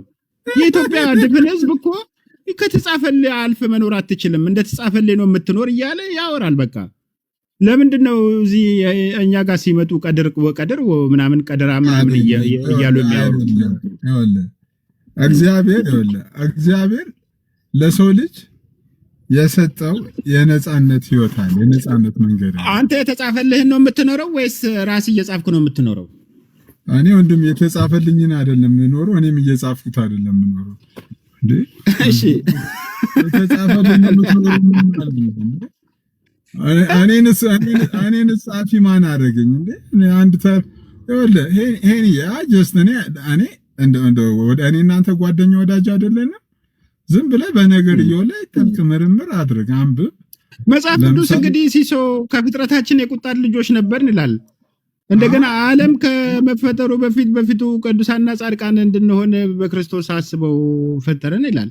እሺ አንተ አሁን በአንተ ሂሳብ የትኛው ነው ትክክሉ? የትኛው ነው ስህተት የሆነው? ከፍጥረታችን የቁጣ ልጆች ነበር። መጽሐፍ ቅዱስ ምን መሰለህ ትክክለኛ የሚሆነው ምን መሰለህ? ባላንስ ስታደርግ አንደኛውን ፖል ይዘህ ሌላኛውን ፖል ትተህ ሲሆን አይደለም። መጽሐፍ ቅዱስ ውስጥ ያሉትን ከዘፍጥረት እስከ ራዕይ ያለውን የእግዚአብሔርን ሐሳብ በአንድ እንትን ውስጥ ማየት ስችል ነው። አንዱን ብቻ ነጥለህ እምቢ ያለኝ ኦኬ ራሲ አለመነጠልህን እንዴት አወቅህ ሲሶ? ዘግቶ ሊወጣ ነው እንዴ? አይደለም፣ ቴክስት ገብቶልኝ። አንተ ራሲ ነጥለ ያለማያዝህን እንዴት አወቅከው? ባላንስ አድርገሃል አንተ? ባላንስ አድርገሃል? ዳግም ያልተወለደ ሰው እግዚአብሔርን ሊያመልክና ሊፈራ ይችላል? አይችልም። ቆርኔሌዎስ እንደነ ዳግም ሳይወለድ እግዚአብሔርን ይፈራና ሲያመልክ ነበረው ከቤተሰቡ። ዳግም መወለድ ማለት ለአንተ እንዴት ነው ቶኒ? ለአንተ እንዴት ነው ዳግም መወለድ? ምን አውቀህ ነው የመለስክልኝ? እኮ የቆርኔሌዎስ ስለ ቆርኔሌዎስ እያወራኸኝ ስለሆነ እግዚአብሔርን ያመልክ ነበር ዳግም ከመወለዱ በፊት ነው እንደዛ ለማለት ፈልጌ ነው አይደል? አዎ ዳግም መወለድ በኢየሱስ ክርስቶስ አምኖ መዳን ነው አይደል? እኛ ምናምነው ሰው ከማመኑ በፊት ነው ሪጀነሬት የሚያደርገው ብለን ነው ምናምነው። ዳግም ተወለደ ቆርኔሌዎስ ማለት ነው። በጌታ በጌታ ሰዎችን ትምህርት አታባላሽ። በጌታ እኔ ታስወቅሰኛለህ እንዴ? ለምንድን ነው እንዴት እንዴ ሰውየው ሳያምን ነው ሪጀነሬት የሚያደርገው? እንዴ ሪጀነሬሽንማ ፕሪንሲድ ያደርጋል እኮ ፌዝ ታቅም እንዴ ሪጀነሬሽን እምነትን ነው ፕሪንሲድ የሚያደርገው። ሪጀነሬሽን ያው ሎጂክ እኮ ያላመነ ዳግም እኮ በአማርኛ እስቲ ያላመነ ቆይ በአማርኛ እናርጉ እስቲ በአማርኛ ያላመነ ዳግም የተወለደ ያላመነ ማለት ነው። ሰውየው ያላመነ ግን ዳግም የተወለደ ሲጀመር እምነትንም የሚሰጥ እግዚአብሔር ነው ብለን ነው የምናምነው። እናንተ በራሳችሁ ነፃ ፈቃድ ተጠቅማችሁ ነው የምታምኑት። እኛ ደግሞ እምነትንም እኮ አማርኛውን እንትን አድርጎ ሰውየው ምንድነው ያላመነ ዳግም የተወለደ ማለት ነው። ያላመነ የሚያምን ሰው እኮ ነው ሪጀነሬት የሚያደርገው። ሲሶ ምን ሆነ ነው አንተ? አይደለም ሪጀነሬሽን እምነትን ይቀርም። ቆይ ሲሶ ውስጥ ሳይቀየር ታምናለህ እኮ አረፍተ ነገሩን እኮ ልክ እኮ ነው። አምነህ ነው ውስጥን የምታስቀይ ቆይ ኧረ እባክህን አምነህ ነው ውስጥን የምታስቀይረው። መቼም ነፃ ፈቃዱ እናንተ ጋር ራሳችሁ እጅ ላይ ስላለ ታምኑና ከዛ ውስጣችሁን ታስቀይራላችሁ። እኔ ያንተን ስቴትመንት ብቻ እኮ ያንተ አይምሮ ስላልተቀበለ ነው እንጂ ይሄ ነው በራሱ ልክ ነው እና ለመናገር እኮ ያንተን እምነት ሪፍሬዝ እናድርገው እኮ ነው። ያንተን እምነት በስቴትመንት ሪፍሬዝ እናድርገው እኮ ነው። ለምሳሌ ከእምነት በፊት ሰውየው ከማመኑ በፊት ሪጀነሬሽን ይቀርማል አልክ። ከማመኑ በፊት ሪጀነሬሽን የሚቀደም ከሆነ አት ዘ ሞመንት ሪጀነሬት ባደረገው ሞመንት ላይ ሰውየው ምንም አይነት እምነት የለውም ማለት ነው አይደል? በምን ሰዓት አት ዘ ሞመንት ሪጀነሬት ባደረገበት ቅጽበት ውስጥ ሰውየው ሳያምን ነው ሪጀነሬት የሚያደርገው አይደል? ሪጀነሬት ያላደረገ ሰው ወይንም ደግሞ ቦርን አገን ያልሆነ ሰው አያምንም። አሁን ምን አለ መሰለኝ የኔ ፍራንክሊ ስነግርህ እነዚህ አሁን የአርስቶቴሊያን የምናምን የዌስተርን ፊሎሶፊ የሽሮ በበላንት እሱን አንብቤ አይደለም ሲሶ። አይ በእውነት ሲሶ አንተ እኔ ሳወራ ነበራችሁ ይላል መጽሐፍ ቅዱስ ጉደታ የሄኖክን ሀሳብ ትስማማለህ? ትቀበላለህ? አሁን መስማማበት ወይ አለ ግን ሙሉ በሙሉ ይሄ አይደለም። አንተ ነፃ ፈቃድ አለ የለም? ጉደታ እንደ ሁኔታው ነው። ለምሳሌ አይደለም እንደ ሁኔታው። አረ ሰልባጅ አረኮ ደግሞ አንተ ደግሞ እንዴ ጉደታ አረቶ እባክህ አንተ አሁን ነፃ ፈቃድ አለ የለም?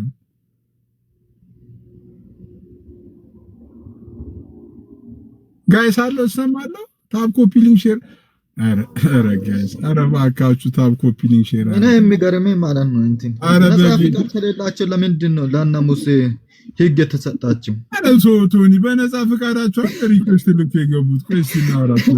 አረ ከፈለክ ታድግ ተብሎ ነው የተሰጠው። ይሄ ባይጉ መሰረት በጨዋነት እናወራ ጋይስ በእውነት ይጠቅመናል። ለምሳሌ አንድ ሰው እምነት ቦታ ከመድረሱ በፊት የሚሰራ ስራ የለም ብለን የምታምነው አንተ ሰውየው ላይ ከማመኑ በፊት ነፃ ፈቃድ የኔን ተውና አንተ ነፃ ፈቃድ አለ የለም? እንዴ አለኝ እንጂ እንዴት አይኖረኝም? እሱማ ሄኖክ ደግሞ ነፃ ፈቃድ የለም እያለ ነው። አዴ እኔ ሮቦት አይደለሁም አሻንጉሊት ነኝ እንዴ? ሄኖክ እንደዛ ነው የምትለው አንተ? ሄኖክ እያለ ያለው እኔ እንደገባኝ ሰዎች እንደገባህ አይደለም ወንድሜ፣ እንደገባህ አይደለም። ሄኖክ ነፃ ፈቃድ የለውም እያለ ነው። አንጻር ነው ያልከው ሄኖክ? ነፃ ፍቃድ የለኝም ስትል ከምን አንጻር ነው? ወደ ፈቅድ አይደል እንደ የተከተልከው ጌታን አንተ ወይስ ተገደ ነው? እሱ ከሆነ አይሆንም። ግን እኔ ምንድነው ሰዎች መልስለት አቆ አይደለም ሄኖክ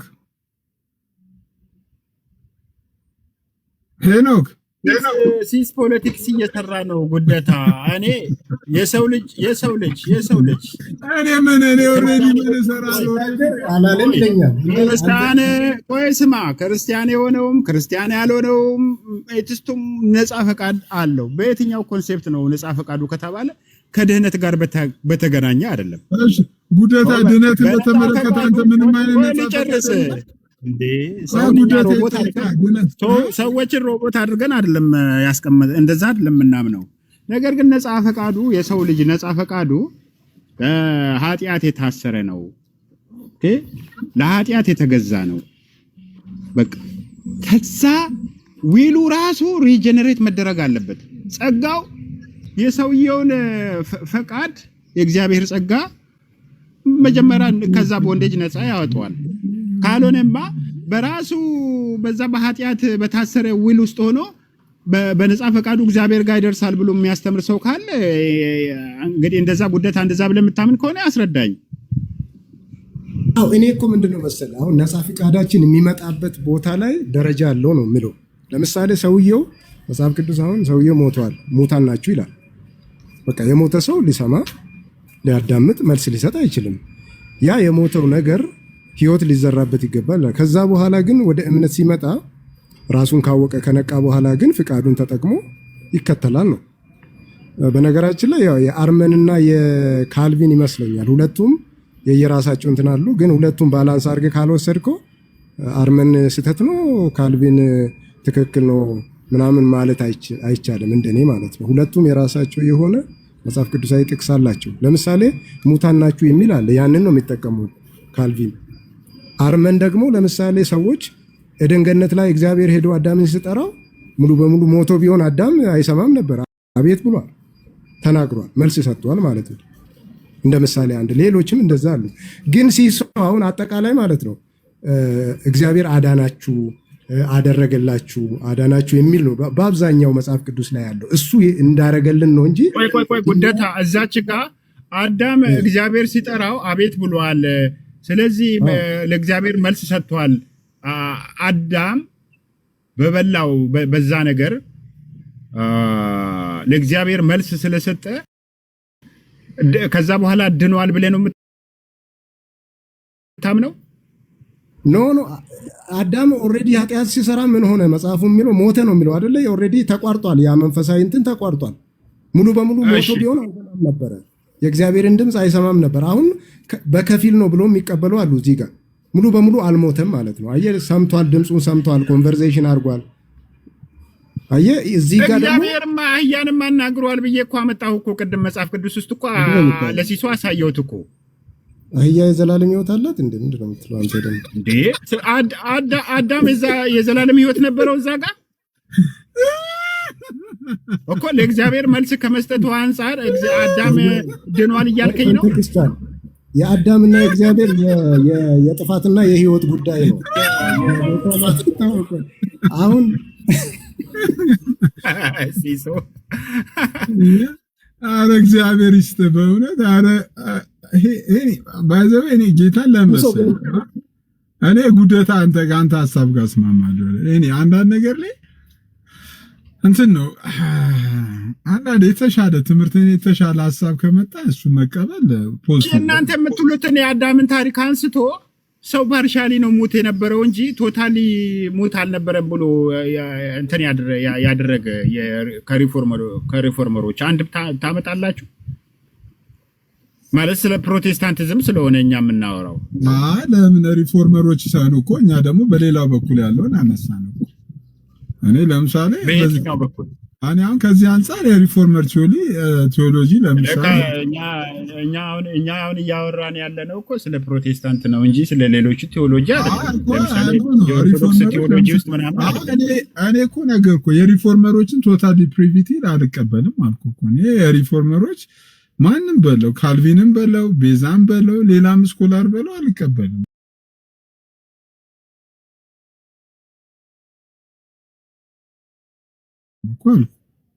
የሚባል ነገር እኮ የለም። ነገር ግን አሁን እሱን አንስቶ አይ ቶታል ዲፕራቪቲን የሚያፈርስ ትምህርት ነው ይሄ ብሎ ያስተማረ ባይዘው ጋይስ። እሺ ኤኒዌይ በጣም ነው ማመሰግናችሁ። ምሳም አልበላውም ራበኝ። እሺ ኤቪ የምትዩ ነገር አለ? ምሳይ ነው ይጀለም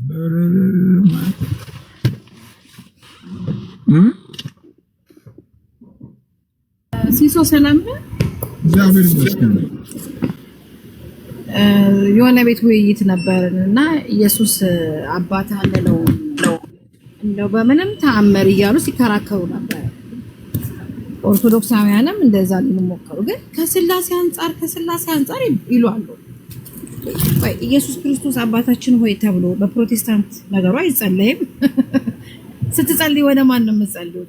ከጸለያችሁ ትዝ ብሏችሁ አንዳንዴ ይሄ ብዬ ደግሞ አንቺ ደግሞ ሌላ ቦታ ላይ የተቦካ ነገር እዚህ መተሽ ካልጋገርኩት ያለ ታዲያ ምን አረኩኝ? እሺ ይቅርታ አይደለም ማን ያን ሌላ ቦታ ነው ይሄ ነገር ያለው እኮ ነው። እሺ በቃ ትቼዋለሁ። ያን አይደለም ማን ያን በምን እዚሁ እንትን እኮ አብሲቱን ጥለን እዚሁ ካልጋገር አሁን ሄቡ ጥሩ ጥያቄ ነው ያነሳችሁ። ሄቡ እናንተ አጥንቱን ስጋውን ደሙን ነው አባታችን ወይ ብላችሁ የምትጠሩት ወይስ አብን ነው? አይደለም ይሄ ነው ቆይ ፕሮቴስታንቶች እንደዚህ ብሎ አይሉም እያለች ስለሆነ ቱታውን ነው አባታችን ነው የምትሉት ወይስ ውስጡ ያለውን ነው? አይ ቱታን ብለን እንትና በልበና በገባችበት ልጠይቃት እንጂ አትከልክለኝ። ይሄን አችላትም አልችላትም። እሷ ታሸንፈን የጠየኳትን ግን ትመልስልኝ። 12,000 እየጎረፋችሁ አልችላትም። ተዋት። እሷ አይደለም የቤቱ ለምሳሌ እንትን በሉ አንደርስታንድ። አሁን ለምሳሌ አሁን እያወራን ያለ ነው ቢያንስ ይሄንን ነገር ማጠቃለያ እንስጠው። ቢያንስ እንዘጋው በተወሰነ መልኩ ይሄን ነገር ማጠቃለያ እንስጠውና ነፃ ፍቃድ ላይ ያለችዋን ትንሽ ነገር ጠቅላላ አድርገን እንውጣ በቃ። አይመስልም? የኔ ገብታ እንትን ስላለች ነው እኔ አልኳት እኮ እኔ ተቃወምኩ እኮ ሌላ ቦታ የተነሳ ሐሳቡን ያመጣችው ራሷ ስለሆነች ተናኔ እኮ አንድ ቁጥር ስትልክልኝ እኮ ነፃ ፍቃድ ላይ የምታወራ የምትጠይቅ ነፃ ፍቃድ ላይ ያላት መረዳትና ግንዛቤ የምታካፍለን ይመስል እንጂ አሁን እሱ ወደፊት እንመለስበታለን። ግን አሁን ነፃ ፍቃድ ላይ እስቲ ያሬዶ እንኳን ደህና መጣ። ዌልካም። የክርስቶስ ሰላም እና ጸጋ ከኔም ከእናንተ ጋር ይሁን ብያለሁ። ኤኖክ፣ ቶኒሻ፣ ሄቨኑ፣ ዲያቆን ሰላም ብያለሁ። ሲሲ እንዴት ነህ? አለሁ እግዚአብሔር ይመስገን። ያሬዶ እንዴት ነህ? እግዚአብሔር ይመስገን ደህና ነኝ። ኤኖክ ይሰማሃል? አለሁ ያሬዶ ሰላም ነህ? እግዚአብሔር ይመስገን ሰላም ነው። ሁሉ መልካም፣ ሁሉ ሸጋ ነው። አንተ እንዴት ነህ? ተመስገን። ሸጋዳ። ቅድም ነፃ ፍቃድ ላይ ባነሳኸው ላይ ጥቅስ እየጻፍኩኝ ነበረ። ትዝ ይል እንደሆነ እግዚአብሔር ወደ ቃየል መጥቶ አቤልና ቃየል አሉ እና ወደ ቃየል መጥቶ እግዚአብሔር ቃየልን የነገረው ነገር ነበረ። በልብ ኃጢአት ክፋት ታደባለች አሉ አይደለ? ከዛ በኋላ ምንድን ነው ያለው? ቀጥሎ ኃጢአት ብቻ ነው መስራት የምትችለው። የሆነ ድምፅ አለ ሲሶ። እሺ ኃጢአት ብቻ ነው መስራት የምትችለው አለው ወይስ ኃጢአት በልብህ ታደባለች ትመላለሳለች ፈቃዷን እንዳትፈጽም ንገስባት አለው ወይስ አላለው?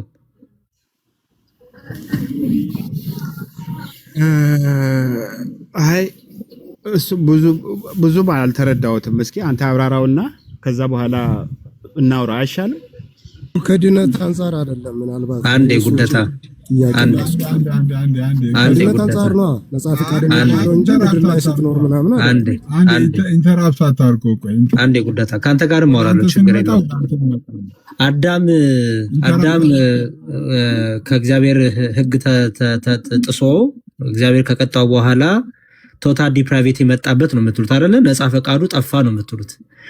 መልካም ነገር ለማድረግም ክፉ ነገር ምንድነው? መልካም ነገር ማድረግ አይችልም። ሁሌም ክፉ ነገር ነው ማድረግ የሚችለው።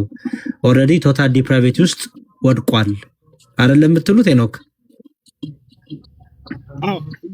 ግን ከሰው አንፃር አይደለም። አሁን ለምሳሌ ይህ ሰው እግዚአብሔር የተለየ ሰው ስለሆነ በእግዚአብሔር ፊት ጽድቅ የሆነ ነገር ሊሰራ አይችልም ስንል ይህ ሰው መልካም ሰው እኮ ምንም መልካም ማድረግ አይችልም እኮ ከዘላለም ሕይወት አንጻር ነው ከመዳን አንጻር ነው እንጂ ስለ ኮመን ግሬስ እኮ ቅድም አውርቻለሁ እኮ አንድ ሙስሊም ሰው ደግ ነገር ሊሰራ ይችላል መልካም ነገር ሊሰራ ይችላል በምን በሰው እኔ ጥያቄ የአቤልና የቃይል ነው ኤኖክ የአቤልና የቃይል ነው የጠየኳሉት አሁን ቃይል አቤልን የገደለው ነፃ ፈቃዱን ተጠቅሞ ነው ወይስ አይደለም አይ ነፃ ፈቃድ ተጠቅሞ ነው የሚል ማስረጃ አለ እንዴ አዎ ምክንያቱም አሁን ነገርኩ እኮ ዘፍጥረትን ጠቀስኩልህ ዘፍጥረት 4 ወይም 5 ላይ ጽፌ ነበረ በልብ ክፋት እያደባች ነው ፍቃዷን እንዳትፈጽም ንገስባት ተብሎ እኮ ተነግሮታል እግዚአብሔር ንገስባት ብሎት ነበረ በልብ ክፋት እየመጣ ነው ወንድምን ለገል እያሰብክ ነው ግን እንዳታረገው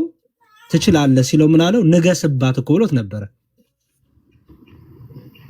ምን ላይ ነው የምነክሰው በኃጢያቱ ላይ ኖ ክፋቱ ላይ እንዳያረገው ማድረግ ይችላል ነው አለማድረግ ትችላለህ አለማድረግ ነፃ ፈቃድ አለ በልብ ክፋት መጥቷል ያንን ክፋት እንዳታረግ ንገስባት አለው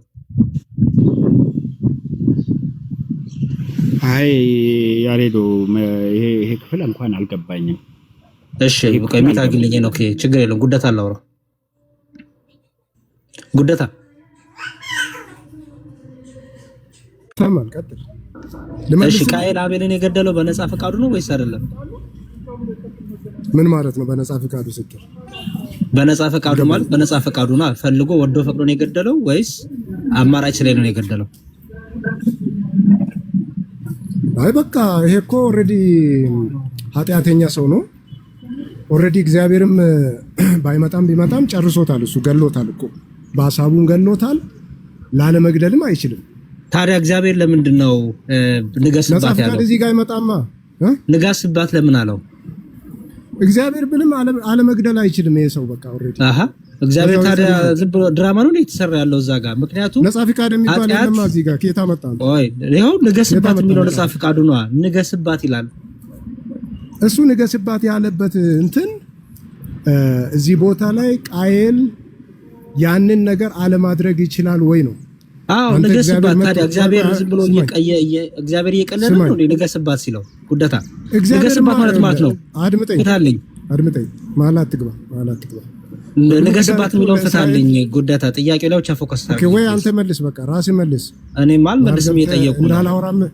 ቆጥያቄ ዝም በል አትመልስ እሺ ንገስባት የሚለው መልስ አድምጠኝ ቃየል ብቻ አይደለም ማአት ሰዎች ከውድቀት በኋላ መልእክት ይመጣላቸዋል ግን አለማድረግ አይችሉም አለመመለስ አይመለሱም ከዛ በቃ እኔ ንገስባት የሚለው መልስልኝ አልኩ ይሄ ግን ለማንኛውም ከነገረ ድነት ጋር ይገናኝ ነው ንገስባት የሚለው መልስልኝ ስለ ድነት ነው ያወራን ያለ ነው አይ ለምሳሌ አይደለም ዝም ብሎ ነፃ ፍቃድ አይደለም አይ ጉደታ በድነት አይ ጉደታ ለምሳሌ ጉደታ ቆይ ሲሳይ አትግባ አንተ ትግባ እሱ ራሱን ችሏል እኮ እሺ በጨዋታሽ ተካሽ እሺ አውራሽ ችግር የለውም ጉደታ ያው ይቆጣል አሮ ነው ያሬድ ስማኝ አንዴ ጥያቄ መልስልኝ መጀመሪያ አልሰማም መሰለህ ሲንገባ ሲወራ የነበረው ያድስ ጥያቄ መልስልኝ ሰዎች እምነትን የሚቀበሉት በነፃ ፍቃድ ነው ወይስ ተገዶ ነው እንደዚህ ነው በቃ እሱን አውራ አንተ ጥያቄ መልስልኝ ራስም ንገረን ንገስባት ማለት ነው ንገስባት ጉደታ አንድ ጊዜ ያሬዶ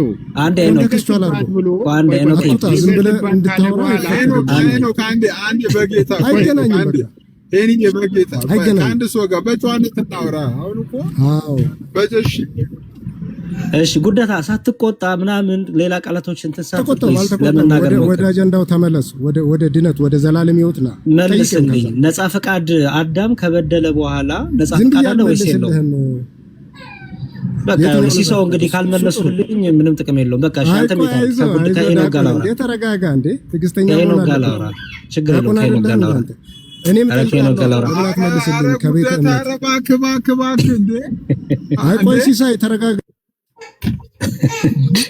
ምን ሆኖ ነው እሺ ሄኖክ አለ ሲሳይ እንዴ አረሚት አይደለም ምን ያወርዳለሁ አባቴ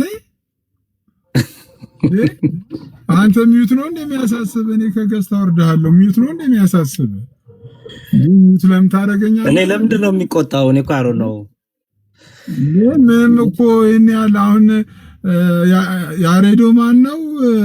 አሁን ስለ ያሬዶ እኮ ድቁና ምናምን አይደለም ጥያቄው እኮ በቃ ጥያቄ ጠየቀ። ጥያቄ ወይ ሳስወስደ እንደዚህ ማብራት እንደዚህ ማድረግ ነው። ከዛ ውጪ ግን ሌላ ምንም ነገር የለም።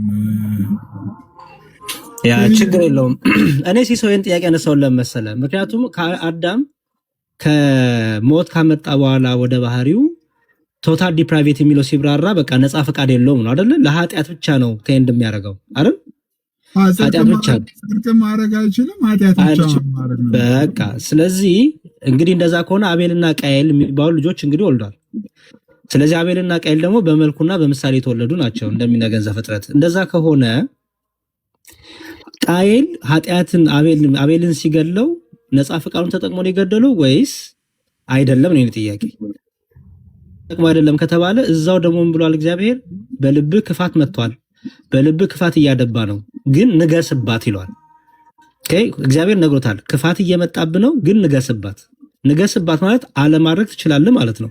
ነፃ ፈቃድ አለ። ሁለት ምርጫ ሰጥቶታል። በልብህ ክፋት መጥቶብሃል፣ ወንድምን ልገለው እያሰብክ ነው። አንደኛው ምርጫው የአቤል ነው የቃየል።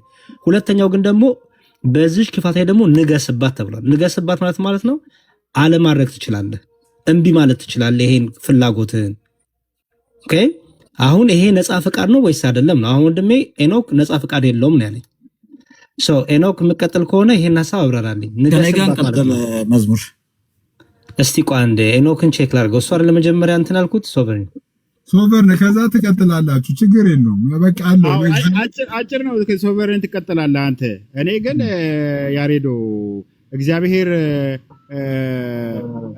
ንገስባት ብሎ ስል ያለማድረግም ትችላለህ ብሎ እያለው ነው እያልክ ስለሆነ ንገስባት እያለ ፈጽም እያለው ነው፣ ጨርሰው እያለው ነው ወይስ አለማድረግም ትችላለህ ፍሪ ዊል ስላለህ እያለው ነው? እንደዛ ከሆነ ነፃ ፈቃዱን ተጠቅሞ ለምንድን ነው ያለማድረግ ያልቻለው? ምርጫውን ተጠቅሞ አቤልን መግደል ምርጫው አደረገ። ልክ አቤል ለምሳሌ መልካሙን ነገር ሲያደርግ በነፃ ፈቃዱን ያደረገው። ምክንያቱም አቤልም ቃየልም ከአባታቸው ከአዳም የተወለዱ ናቸው። ስለዚህ አቤልም መልካም ነገር ሲያስብ፣ ጻድቅ ሲሆን፣ ክፉ ነገር ከልቡ ሲያወጣ፣ የወንድሙ አይነት ህይወት ሳይኖረው ሲቀር እግዚአብሔር በቃ እንዲያው ለአንተ ይሄ ለሱ ይሄ ብሎ ሳይሆን ተወስኖባቸው ነፃ ፈቃድ ሳይኖራቸው ሳይሆን በነፃ ፈቃዱ አቤል ያንን ነገር መረጠ። ይሄኛውም ቆይ ትልቁ ላገኝ ሲሶ አንዴ መጽሐፍ ቅዱስን ባሳይተው ነው እኮ ያሬዶ እኛ እኮ እያልን ያለ ነው ፍሪ ዊል ከምን አንጻር ነው? ይሄ ሰው ለምንድን ነው ያልዳነው ብዬ የጠየቅኩ ነው። አንተ ደግሞ ፍሪ ዊል ስላለው ነው እያልክ ነው። ኃጢአት የነገሰበት ልብ እግዚአብሔርን ወደ እግዚአብሔር መምጣት ወይም ደግሞ ወደ መዳን መምጣት አይችልም እያልን ያለ ነው እንጂ ሰውየው ፋይናሊ ሰው ገሏል አይደል? ወንድምየውን ገሏል። በነፃ ፈቃዱ ነው አይገደለው። አንተ በነፃ ፈቃዱ የገደለው የምትለው ወይስ አይደለም? አመፅን ለመስራት ነው ያ ፈቃድ። በኃጢአት የታሰረ ስለሆነ ጽድቅን ለመስራት አይደለም እያልን እኮ ነው ያወራን ያለ ነው። እንደዛ ከሆነ እግዚአብሔር ጭራሽ ምንም ነፃ ፈቃድ የሚባል ነገር የሰው ልጅ የለውም ብለን አይደለም እኮ እያወራን ያለ ነው።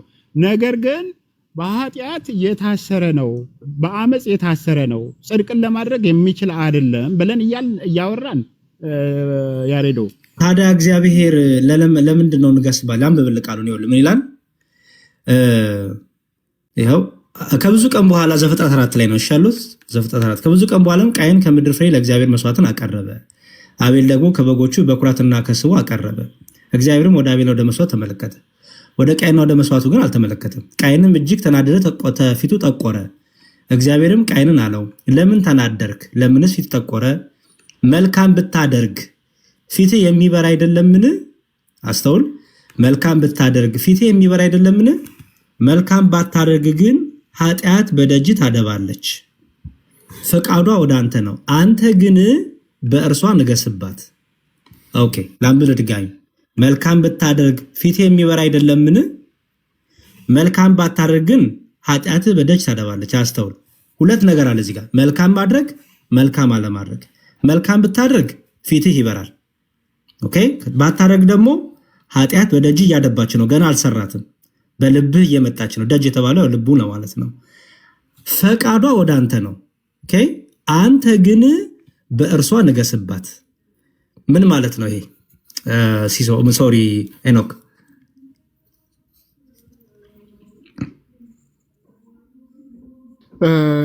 ከሶቨሬን ጋር አውሩ። በቃ እኔ ጨርሻለሁ። ያሬዶ እሺ፣ ችግር የለውም። እሺ ሶቨሬን እሺ፣ ከኔ ጋር እናውራ፣ ግን ተመጣጣኝ ታይም ይዘን ነው እንጂ ዝም ብለህ ብቻህን እያወራ አይደለም። ብቻዬን እስካሁን አላወራውም። ያው ከኤኖክ ጋር ሳወራ እሱንም እየሰማው እኔም እየሰማኝ ነው ያወራሁት። በዛ በኩል የምንቀጥለው ሶቨሬን። እሺ እስቲ አንድህን ንገረኝ መጀመሪያ። እዚህ ላይ ቃየል አቤልን ሲገለው ነፃ ፈቃዱን ተጠቅሞ ነው የገደለው ወይስ አይደለም? እኔ ቶታሊ መጽሐፍ ቅዱስ አንደርስታንዲንግ ትክክለኛ አይደለም፣ ተሳስተሃል ነው የምለው። የእግዚአብሔርን ዕቅድና ፈቃድ መጽሐፍ ቅዱስንም አልተረዳህም ነው የምለው። ለምን ይሄ ትእዛዝ እግዚአብሔር መጽሐፍ ቅዱስ ላይ ትእዛዞችን ኮማንዶችን ሰጥቷል። የሰው ልጅ ሊፈጽሙት ሊችሉት የማይችሉትን ኮማንድ ነው የሰጠው። ቢያለ ጸጋ እግዚአብሔር የሰው ልጆች ሊፈጽሙት የማይችሉት እውነት ነው፣ ትእዛዝ ሰጥቶታል እግዚአብሔር። የሰው ልጅ ግን ሊፈጽመው እንደማይችል እግዚአብሔር ያውቃል እያልኩ ነው ያለሁት። የእግዚአብሔር ሐሳብ ትእዛዞች ብዙ ቦታ አለ። አባታችሁ ፍጹማን እንደሆነ እናንተም ፍጹማን ሁኑ የሚል ነው የሰው ልጅ ትእዛዝ። የእግዚአብሔር ሐሳብ ትእዛዝ የሰጠውም ሰው ልጅ እንደማይችል ይገለጥ ዘንድ ነው። ሮሜ ላይ ሄደን ማየት እንችላለን። ስጋ ለባሽ እግዚአብሔርን ሊያስደስት አይችልም ይላል። ስለዚህ ፋንዳሜንታል የሆነ የመጽሐፍ ቅዱስ አንደርስታንዲንግ ችግር ነው አንተ ላይ ማየው ማለት ነው። እሱ ላይ እንነጋገር። ጨረስክ? የስ ጥሩ። ጥያቄ ላስታውስ ድጋሚ። ዘፍጥረት 4 ላይ ነው ያለሁት። ዘፍጥረት 4 ከቁጥር 5 ጀምሮ ያለውን እያነበብኩኝ ነው እና ዘፍጥረት ላይ ፎከስ አድርጋ አውራኝ ፕሊዝ። ምን ይላል? እግዚአብሔርም ቃይንን አለው። ቁጥር 6 ላይ እግዚአብሔርም ቃይንን አለው፣ ለምን ተናደክ? ለምንስ ፊት ጠቆረ? መልካም ብታደርግ ፊት የሚበራ አይደለምን? መልካም ባታደርግ ግን በደጅ ኃጢአት ታደባለች፣ ፈቃዷም ወደ አንተ ነው፣ አንተ ግን በእርሷ ንገስባት። ቃየል አቤልን የገደለው በነፃ ፈቃዱ ነው ወይስ አይደለም? በዚህ ንባብ መሰረት አይደለም፣ በነፃ ፈቃዱ ነው። በነፃ ፈቃዱ አይደለም ስለ በነፃ ፈቃዱ ነው። ግን አቤል በነፃ ፈቃዱ ብቻ አይደለም። እንዴት እንደሆነ ዮሐንስ ነግሮናል በመልእክቱ። ዮሐንስ ከክፉ ስለነበር ቃየል ከክፉ ስለነበርም ነው። እውነት ነው፣ በስራው በፈቃዱ ነው የገደለው። ፈቃዱን ግን ድራይቭ ያደረገው ሶርስ አለ። አንደኛ ዮሐንስ ሄደን ማየት እንችላለን። ላንብበው ነው አንደኛ ዮሐንስ መልእክት። እዚህ ጋር ዮሐንስ መልእክት ምዕራፍ 3 ቁጥር 12 ከክፉ እንደነበረ ወንድሙንም እንደገደለ እንደ ቃየል አይደለም ይላል። ከክፉ የሚለውን ያዘልኝ ምን ማለት ነው? አብራራ። ሶርሱ ከክፉ እንደነበር፣ ክፉ ማን ነው? ከዲያብሎስ እንደነበር። ስለዚህ ኦልሬዲ ኢቪል ኮንትሮል ያደረገው እንደነበር ይናገራል። ኖት አስ ቃየል who was of that wicked one ይላል። ሶቨሬን እኔ ያልገባኝ ነገር አሁን እንድታብራሪ የምፈልገው ወንድሜ፣ እዚህ ጋር ነፃ ፈቃድ አለው ወይስ የለውም? ምክንያቱም እዚህ ጋር በእርሷ ላይ ንገስባት ይላል አይደለ? ስለዚህ ወንድሙን አለመግደል ይችል ነበር ወይስ አይችልም? አይችልም። ወንድሙን መግደል ብቻ ነው ምርጫው? ከክፉ ስለነበር እግዚአብሔር ካረዳው በጣም ጥሩ። እሺ ጠይቀኛል። ጥያቄን በደንብ ጠይቅና በትክክል እግዚአብሔር ሁለት ነገር እዚህ ጋር ሲነግሮት ያለ፣ አንደኛ መልካም ብታደርግ ፊት የሚበራ አይደለምን? መልካም ባታደርግ ግን ይላል። ሁለት ነገር አስቀምጦለታል። መልካም ብታደርግ ፊት ይበራል፣ መልካም ባታደርግ ደግሞ ኃጢአት በደጅ ተደባለች። ገና ኃጢአትን አልሰራትም፣ ገና በውስጡ እየተመላለሰች ነው። ግን እግዚአብሔር መጣና መልካም ብታደርግ ፊትህ ይበራል አለው። ካላረክ ግን ኃጢአት በደጅ ተደባለች አለውና ፈቃዷም ወደ አንተ ነው፣ እየፈለካት ነው። ያችን ነገር ለማድረግ ዲዛይሩ እየመጣ ነው። አንተ ግን በእርሷ ላይ ንገስባት ይላል። በእርሷ ንገስባት ማለት አታርጋት ማለት ነው። አለማድረግ ትችላለህ፣ ፈቃዷን አለመፈጸም ትችላለህ ብሎ እግዚአብሔር እየሰጠው ነው። አንተ ደግሞ ምን አልከኝ? አይ መግደል ብቻ ነው አማራጩ እያልከኝ ነው። ወይም መግደል ብቻ ነው ያለው ነፃ ፈቃድ ምንድን ነው ፈቃዱ እያልክ ነው። ሰው ይሄንን ፍታልኝ ፕሊዝ። እሺ ይሄ የእግዚአብሔር ትእዛዝ ነው። ይሄን እግዚአብሔርን ማስደሰት ጠብቆ እግዚአብሔርን ማስደሰት ነው አማራጩ፣ ወይ ለእግዚአብሔር መታዘዝ ነው ወይም ደግሞ ለእግዚአብሔር አለመታዘዝ ነው። መጽሐፍ ቅዱስ ግን እግዚአብሔር ትእዛዛትን ሰጥቶናል፣ ፐርፌክት እንድንሆን ህጉንም ሰጥቶናል እንድንጠብቅ። በዚህ ህግ ጠብቁ ትድናላችሁ ብሎ ለእስራኤል እግዚአብሔር ህግ ሰጥቷል። እግዚአብሔር ህግ ሲሰጥ ነው የቆየው፣ ሲናገር ነው የቆየው። የሰው ልጅ ግን እያልን ያለ ነው እግዚአብሔር ሰጥቷል፣ ተስኖታል ነው፣ አቅም ግን አልነበረውም ነው። የእግዚአብሔርን ማስደሰት ሰው አይችልም። ሮሜ 8:7 ላይ ለእግዚአብሔር ህግ አይገዛም መገዛትም ተስኖታል፣ በስጋ ያሉት እግዚአብሔርን ደስ ሊያሰኙት አይችሉም ይላል። አይችሉም፣ አቢሊቲ ነው፣ አቅም የለውም። እውነት ነው፣ እግዚአብሔር ተናግሯል፣ ሰጥቷል ትእዛዝ።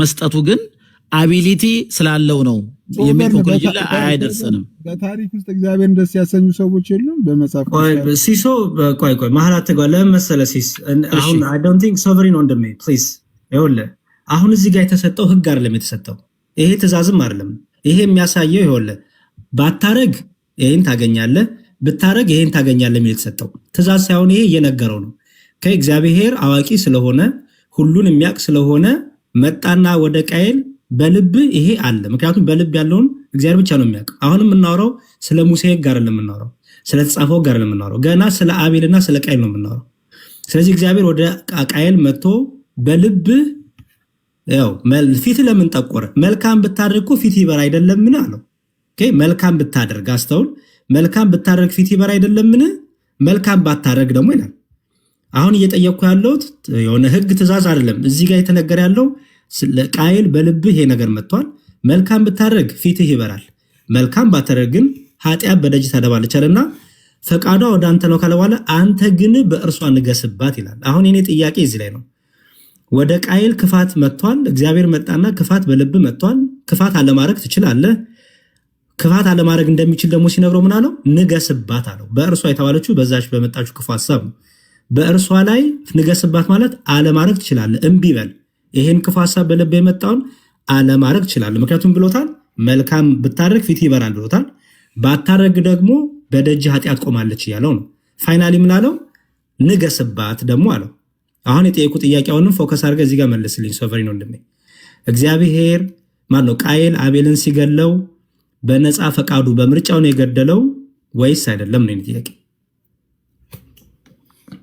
እሺ ጥሩ ጠይቀኛል እግዚአብሔር ትእዛዝ ሰጥቷል ምንም ጥርጥር የለውም እግዚአብሔር ምን እያደረገ ነው ፍቃዱን ጽድቁን እግዚአብሔር የሚያስደስተውን እየገለጠ ነው ሰዎች ደግሞ እውነት ነው ሰዎች ጽድቅ ቢያደርጉ እግዚአብሔርን ያስደስታሉ እግዚአብሔርን ካስደሰቱ ደግሞ እርካታንና ደስታን ያገኛሉ የፋንዳመንታል የሆነው ትክክለኛው ነው እግዚአብሔር ያን በግልጽ የተናገረ ነው ሪስፖንሲቢሊቲው ነው ጠብቅ ብሎታል አዎ ስለዚህ እግዚአብሔር ምን እያደረገ ነው እያስጠነቀቀ ነው ለቃየል ሪስፖንሲብል እንዲሆን እያደረገ ነው የኃጢአትን ሲሪየስነት እየገለጠለት ነው ይሄን አርግ ይሄን ካረክ እንዴት ሆናለህ ይሄን ምናምን ብሎ ቁጭ አድርጎ እየነገረው ነው ነገር ግን እኛ እያልን ያለነው ወይ መጽሐፍ ቅዱስ ሙሉ ሐሳቡ የሰው ልጅ አቢሊቲ የለውም አቅም የለውም ወደ እግዚአብሔር ሊመጣ አይችልም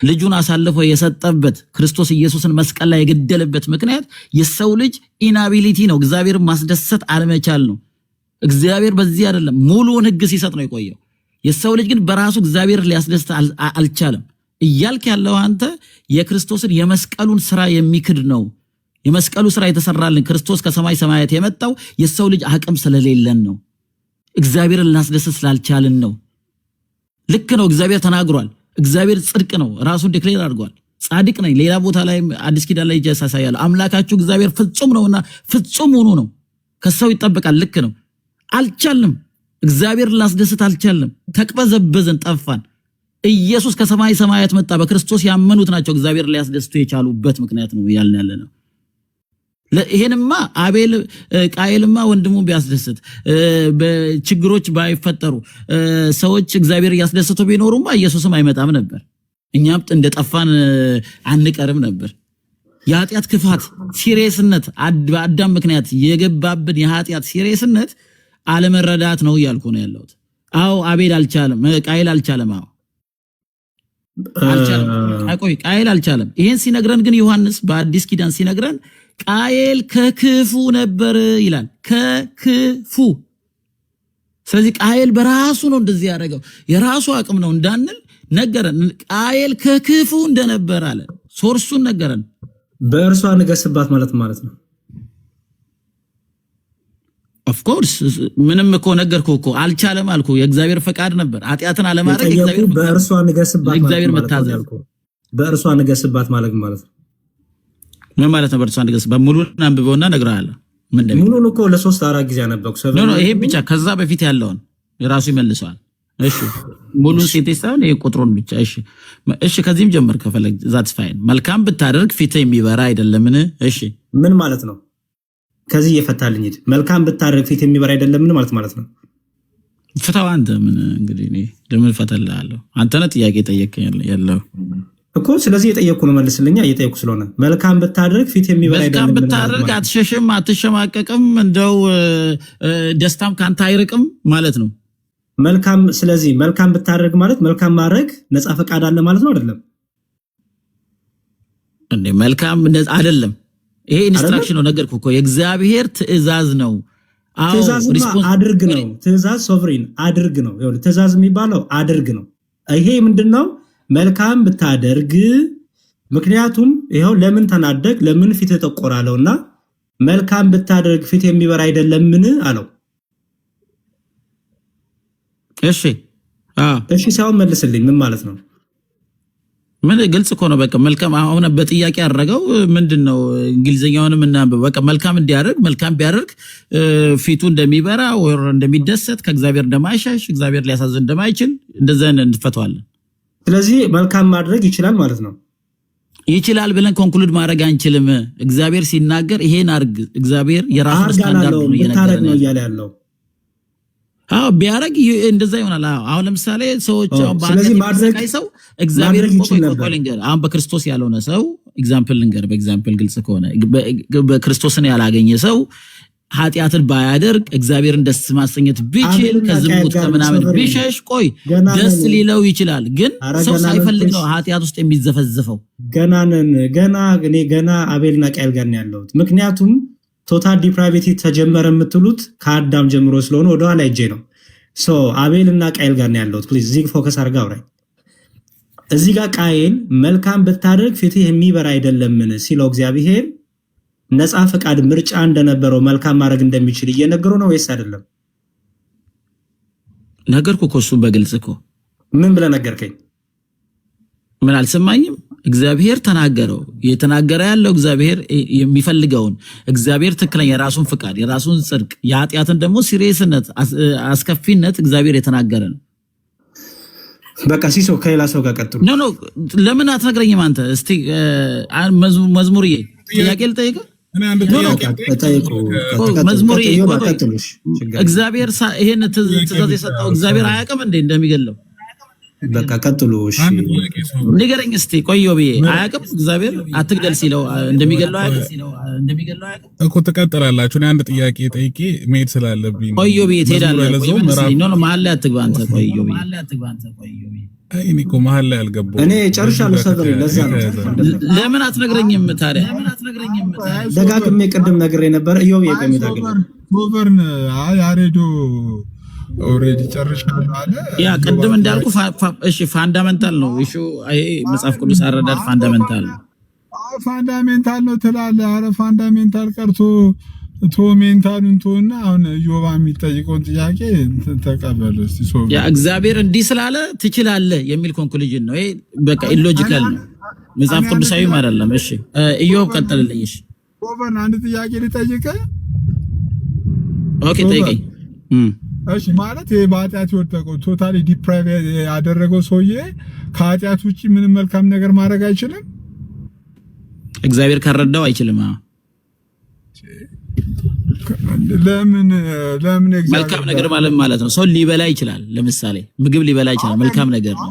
የእግዚአብሔርን ትእዛዝ ቆይ ሲሶ መልካም ነገር ስትለኝ መልካም ነገር ማለት የእግዚአብሔርን ማስደሰት ቆይ ስማኛ ሲሶ ይሰማኛ። መልካም ነገር ስትል እግዚአብሔርን ትእዛዝ መጠበቅ ማለት ነው። እግዚአብሔርን ማስደሰት ስትል እግዚአብሔር ያለውን ታዞ መቻል ማለት ነው። መልካም ያላደረጉ ሰዎች እግዚአብሔር ስላረዳቸው ነው ማለት ነው። መልካም አለማድረግ ማለት ምን ማለት ነው? መልካም እግዚአብሔርን ትእዛዝ የእግዚአብሔርን ትእዛዝ እሺ ቶታሊ ዲፕራይቭ ያደረጉ ሰዎች መልካም ነገር ሲያደርጉ እግዚአብሔር ረድቷቸው፣ መልካም ነገር ሳያደርጉ ሲቀር ደግሞ እግዚአብሔር ስላረዳቸው ነው አንተ የምትለው። ያ ከሰማይ ሰማያት እግዚአብሔርን ክርስቶስ ኢየሱስን ያመጣ የሲሪየስ የኃጢአት አስከፊነት ነው። ይሄ የኃጢአትን አስከፊነት አለመረዳት ነው። ኃጢአት እስከዚያ ድረስ ነው የጎዳው የሰው ልጅ አይደለ እኮ። እግዚአብሔር ካረዳው በስተቀር ምንም መልካም ነገር አያደርግም ማለት ነው። ኤግዛክትሊ ምንም መልካም ማለት ግን ለአንተ መልካም ያልከውን ሳይሆን የእግዚአብሔርን ትእዛዝ መጠበቅ እግዚአብሔርን ማስደሰት ማለት ነው መልካም ነገር። ለአንድ ሰው ራይድ መስጠት ሊሆን ይችላል። ለአንተ መልካም ነገር ራይድ ሊሰጥ ይችላል አንድ ሰው ገብቷል። ግን የእግዚአብሔርን ትእዛዝ የእግዚአብሔርን ፍቃድ ማድረግ እግዚአብሔርን ማስደሰት ግን አይችልም። እግዚአብሔርን ለማስደሰት የእግዚአብሔር ጸጋ ያስፈልገናል። ክርስቶስ ኢየሱስ ከሰማይ ሰማይ መጣ ኢየሱስን ተቀበሉት ብለን የምንጮው ለዛ ነው። ወደ ሲኦል እየገባችሁ ነው እያለ የምንጮው ለዛ ነው። እግዚአብሔርን ማስደሰት አትችሉም እያለን ነው የተናገርን ያለው። ስለዚህ እግዚአብሔር እርዳታውን ነፍጎት ነው አቤልን መልካም ነገር በደጅ ታደባለች ንገሰ ያለው ነግሮት እርዳታውን ነፍጎት ነው እንደዛ ያለው ለአቤል ከይቅርታ ጋር ሶቨር ነው እግዚአብሔር ለአቤል ሳይሆን ለቃየል በል። አቤልማ እግዚአብሔር ረድቶት አቤልማ ያደረገውን እግዚአብሔር ደስ አለው። ለቃየል እየነዳው ስለሆነ ነው ሐሳቢ እንትን ያለው ለቃየል እግዚአብሔር እርዳታውን ነፍጎት ነው መልካም ነገር አታድርግ ንገስባት ኃጢአት በደጅ ታደባለች ንገስባት ያለው እርዳታውን ነፍጎት ነው ንገስባት ያለው ለቃየል። ሲሶይ ቃየል አቤል እንደሚገለው አያውቅም ነበር እንዴ እግዚአብሔር? ስለ እግዚአብሔር ዕውቀት አይደለም። በሽ ያውቃል አያውቅም? ይሄን ነገር የመጀመሪያ